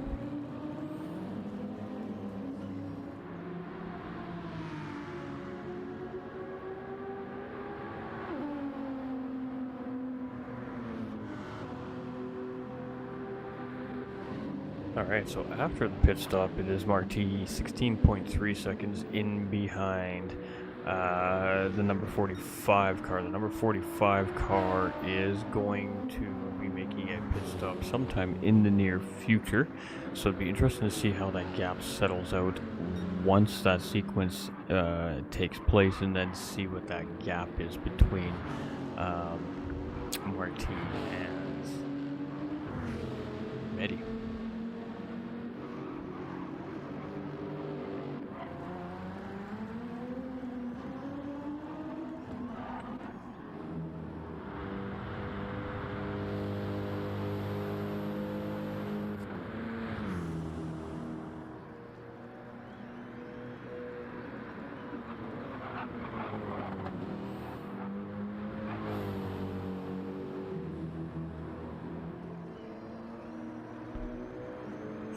Alright, so Fexy here in 4th position, 13.8 seconds, and I mean, we got not a whole lot's happening here.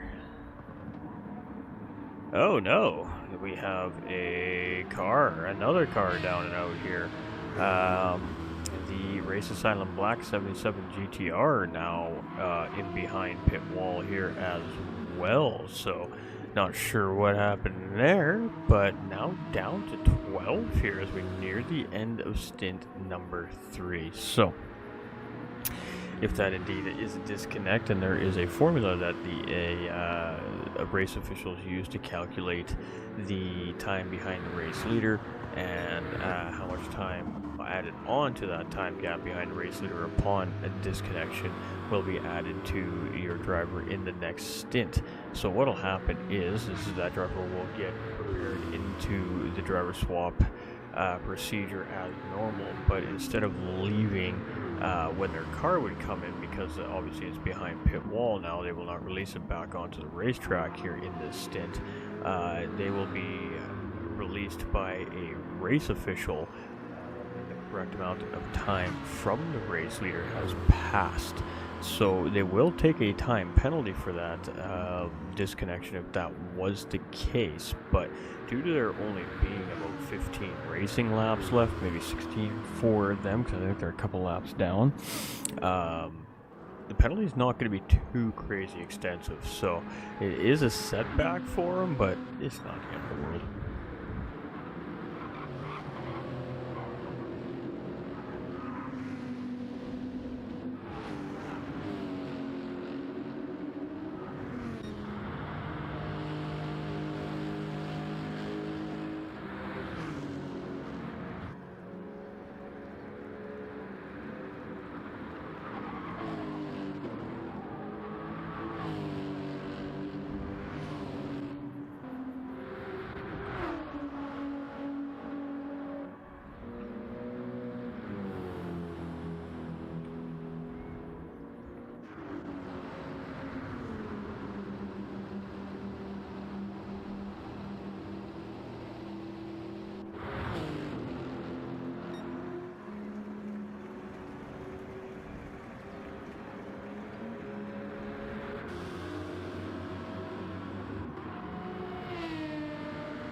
That's unfortunate. 2 cars down here as we near the 6-hour mark. So the machinery is definitely been taking a hard hit here at Monza. We have seen for the most part here today too as well some very sunny conditions. A little bit of overcast here right now with the extra shadows coming across the race track, and that may potentially actually be helping the racers a little bit on this shady part of the racetrack, as the track should essentially be a little bit cooler than the parts that are obviously sitting in the direct sunlight. That does change the way the car turns, the way it accelerates, the way it handles, the way it gets traction, all the above.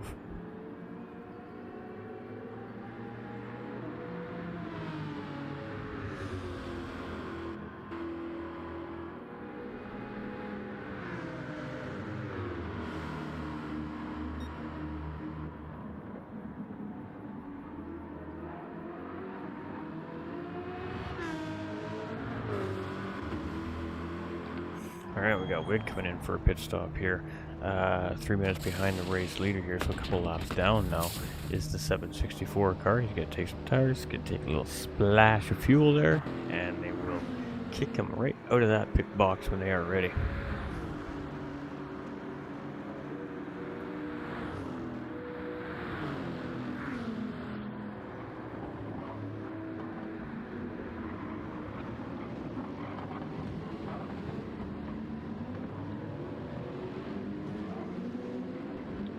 Alright, we're fading a little bit, chat. We're tired. My bad. Marty here, 16.4 seconds in the race lead. Medi, 16.4 seconds behind the race leader. 17.5 seconds ahead of Esports Racing Silence 44 GTR. Nick currently being the pilot of this car.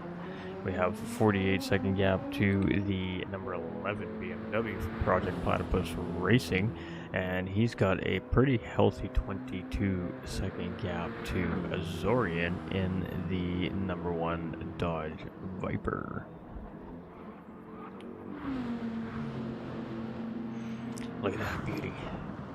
Just that big, long, absolute muscle-bound, full of horsepower and loud exhaust. Beautifulness. It's just beautiful. However, the game does not do it any justice as far as the sound goes, unfortunately. But can't win them all.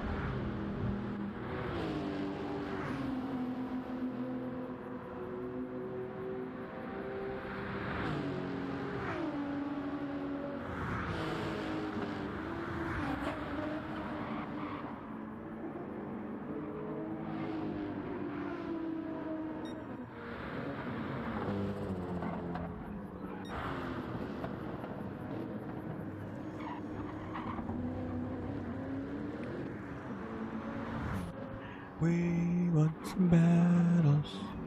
Battles? Battles? Battles?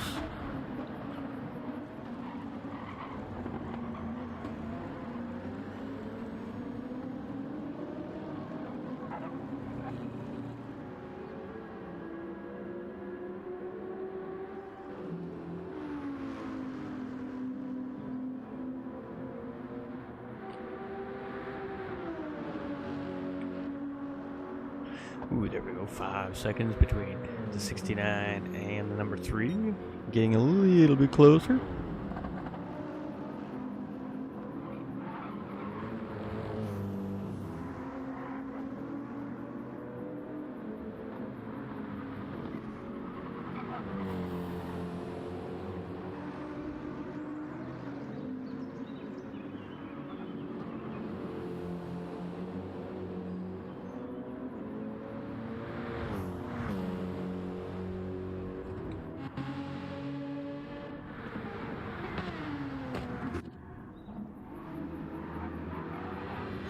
I definitely think this is a game plan at this point here with Jallet.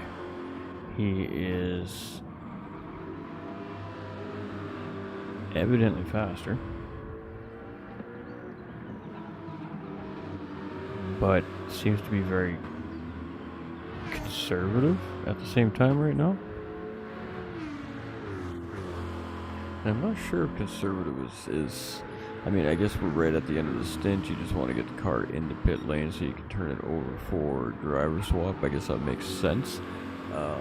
However, with that being said, what doesn't make a whole lot of sense is I have no idea what I was talking about. I forgot just like that. I'm really tired of that. Literally right in the middle of my thought, it just disappeared there. That was pretty good. I told you it was a scary place up in there.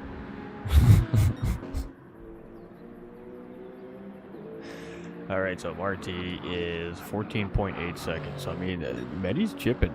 Medi continues to chisel away at that gap here. So after the pit stop, Medi comes out 14.9 seconds in behind. Might have been a little further, might have been a little closer. It's hard to say because we didn't check. He just comes out ahead of what looks like to be the number 3 Grid Life car there as well, which is sitting in the 9th. No. 4th? 6th. Alright, so Zorian is only 10 seconds ahead of King Ears here as well. Jack is only 6.5 seconds in behind.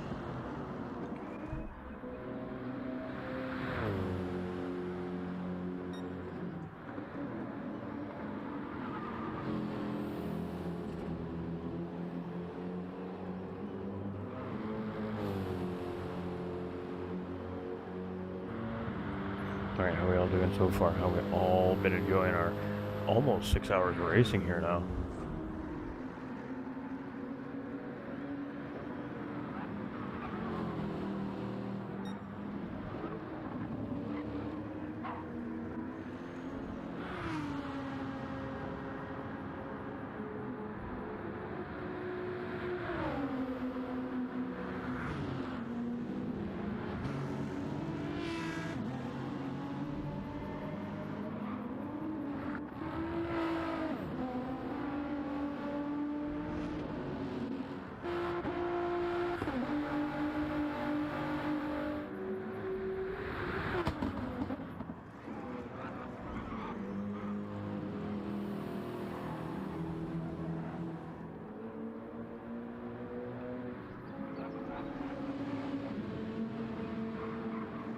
Alright.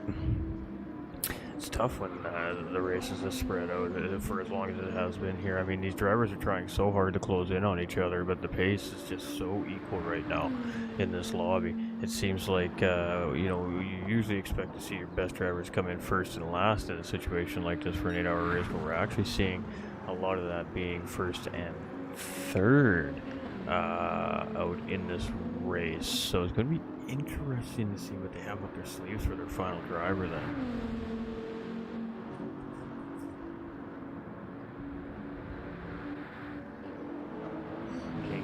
In 6th place, 10.9 seconds in behind ORT, 7 seconds ahead of AHR. They are slowly pulling away from AHR here with Jack, so it is behind the wheel. Oh, what's going on there? Random buttons, random buttons. I didn't even know those keys on the keyboard did something. Look at that. Maybe they've added more hotkeys to the game that I have that I am unaware of. We're gonna have to go do some science.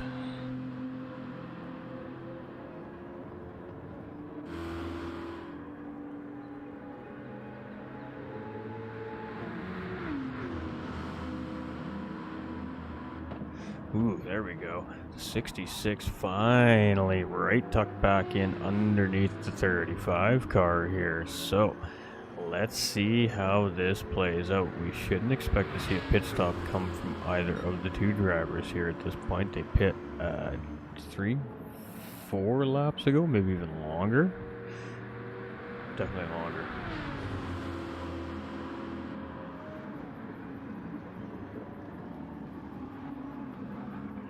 Alright, so turns 1 and 2, everybody gets through safe and sound without incident. And Jallet, he continues to apply the pressure to Total Wolf here.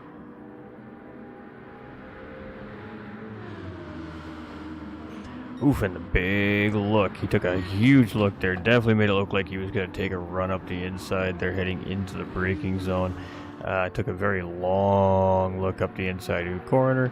Got some clean air in the race car in the process, but unfortunately did not psych that driver out there. So you're going to see that a lot in this part of the racetrack, especially leading in some of those corners, because you don't want your opponent to have the extra speed necessarily. So yeah,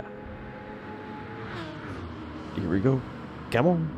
That Corvette's been chasing and closing and chasing and closing and chasing and closing all stint long. Let's see if he's got it underneath of him here now to get the job done.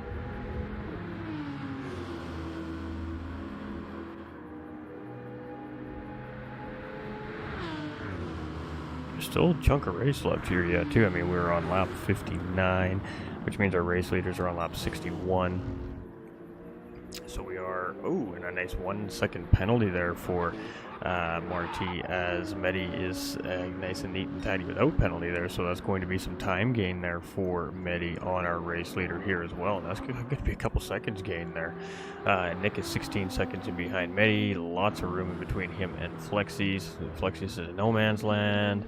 Azorian is not full no man's land. He definitely has a large gap in front, but seeing only 10 seconds in behind, as King Ears is still continuing to try and close up on that number 1 Dodge Viper here for the number 3 car.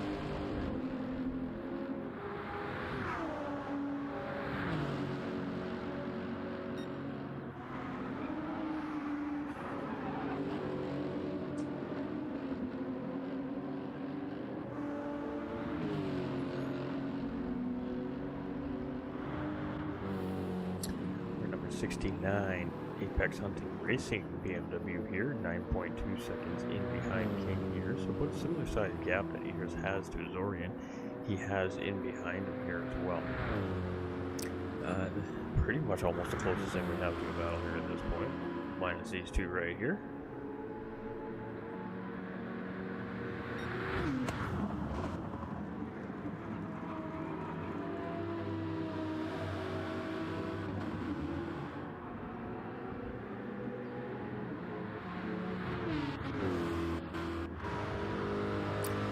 Just comparing the two cars, very even as far as car condition goes right now.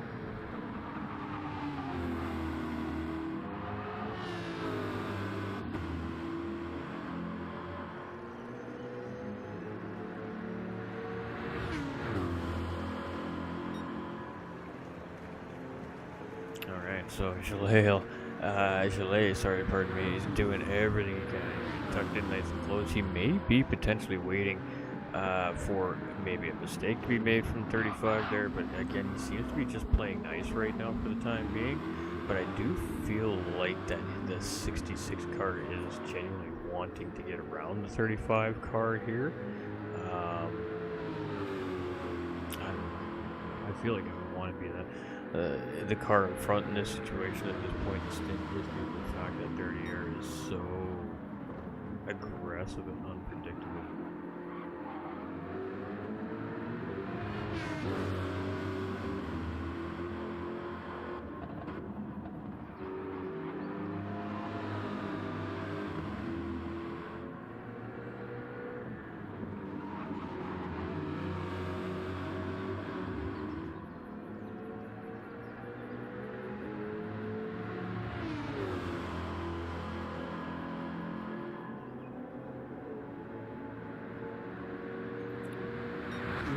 61 miles per hour as we head into the braking zone of this car here.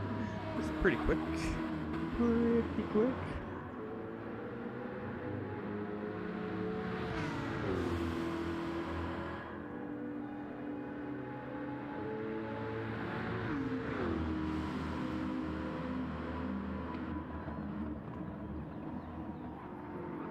Oh, I'm just waiting for this one. Maybe we don't have to. At some point, we're gonna have to.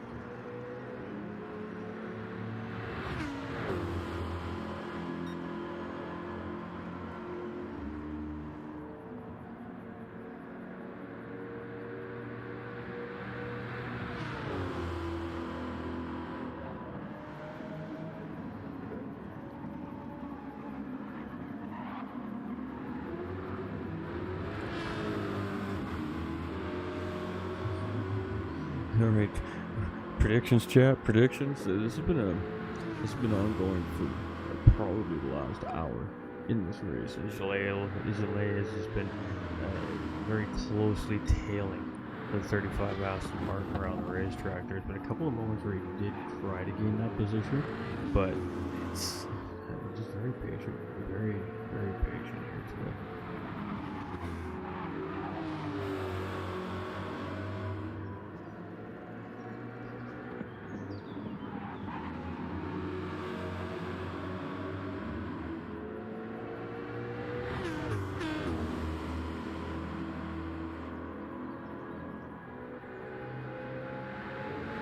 Alright. It doesn't look like he's trying to take the position. I think he's just settled in behind Total Wolf here. So what's the gap? It's 9.5 seconds. Alright, that's noted.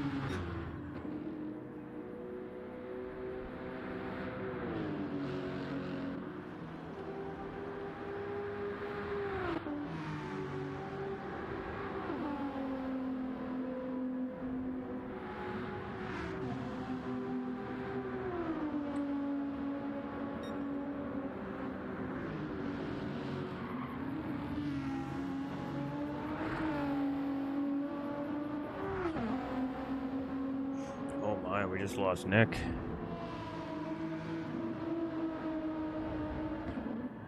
We have another disconnect here. Nick disconnecting on lap, I want to say 63.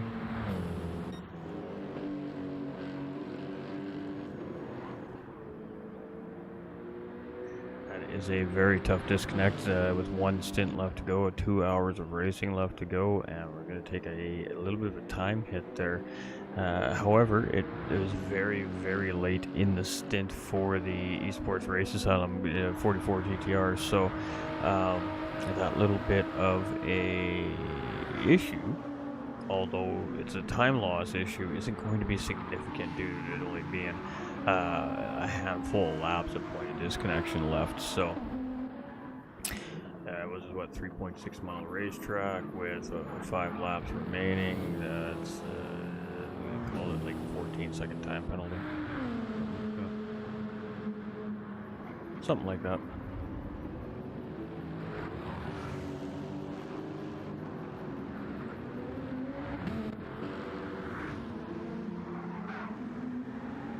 So King Ears up currently in 5th place here. We'll have to see if any of these guys or teams grab any positions due to now 3 cars go to the grid at almost a 6-hour point here. So Monza is taking its toll.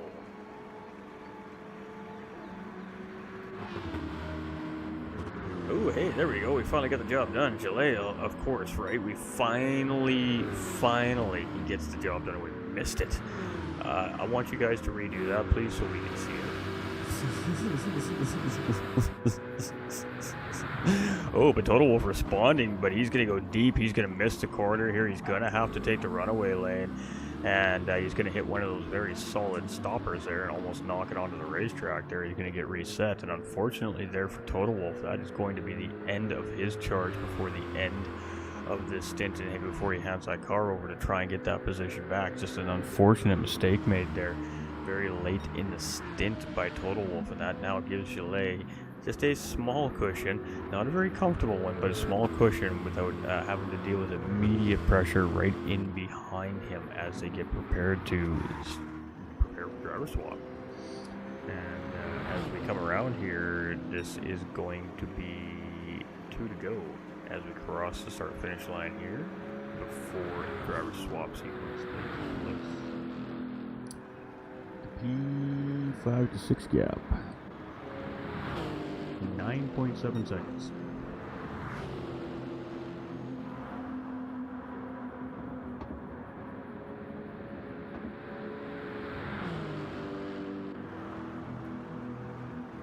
Basically a straightaway.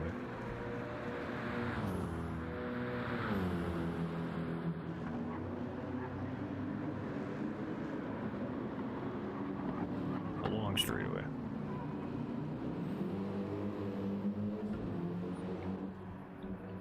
Whistling S's. Telltale sign we're getting tired. Lapping GT here in 7th place.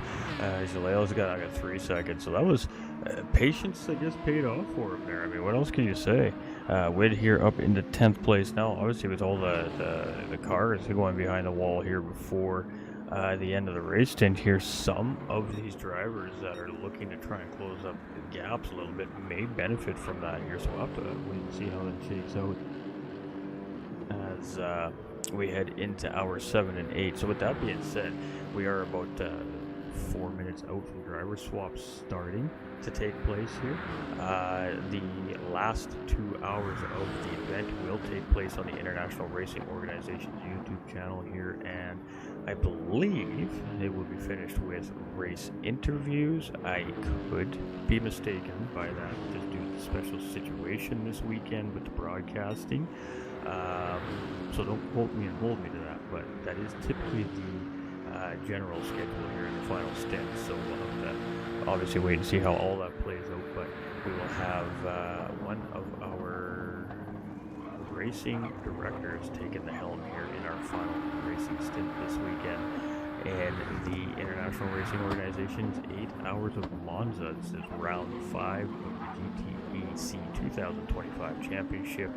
And still 5 rounds to go here yet before the end of the season. So 10.4 seconds now is the gap between second and first place. So it was 28 seconds at the beginning of the stint, and now we're down to about 10.5. So that is about 18-second time gain here for the 45 last minute racing. GTR Fexy is now currently sitting in 3rd position here, a minute 4 behind Medi, and I believe he was about 40 seconds in behind Nick at the time of Nick's disconnect. So I don't think Flexies is going to gain anything in the 11 car as a whole there. They'll gain a little bit of time back, but I don't think they're going to gain an overall position out of that. Zorian and ORT here currently in the number 1 Viper up into 4th place, but once the driver swap sequence takes place, obviously we may see those positions change slightly once all 13 cars pardon me, are back on the grid as Eric's racing team has retired for the day. And our race leader is going to come into pit lane to hand it over to the final driver of the day for the number 5 Lexus. The 45 car is coming in. He's going to do the same thing. He's going to turn that car over to the final driver for the 45 team here. That now leaves who would be the Esports Race Asylum team. They will probably be released in a handful of seconds past that point. 2 handfuls of seconds most likely, a little more. That is going to put Flexies in the 11 Platypus BMW out in 4th place, I believe, once the driver swap sequence takes place.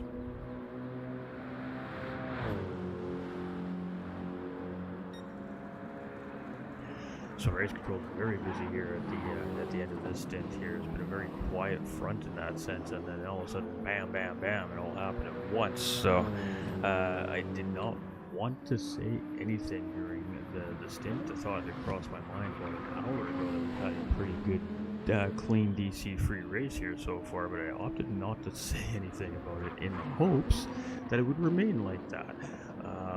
However, I guess the thought was enough to change how things happen, maybe? I don't know. King Ear is now up in P5. I do believe they will drop back down into P6 once all the cars are inserted into the grid.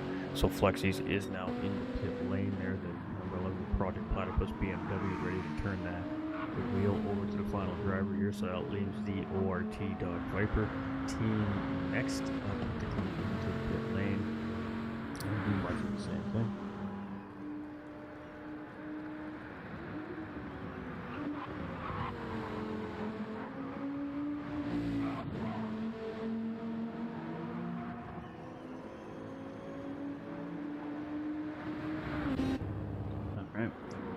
Is in, so that leaves the number 3 Grid Life car next in the line to come into pit lane here, and as they come around the curve parabolic, they're about 13 seconds in behind the number 1 Dodge Viper as they head into pit lane. So the driver will be heading to his pit box here shortly to turn the car over to their final driver. We've got AHR and Jack, so it is now in behind, coming in as well, just 8 seconds in behind the Grid Life car. We've got the Project 1 Racing Aston Martin here. He will be coming in as soon as he gets around the parabolic curve here.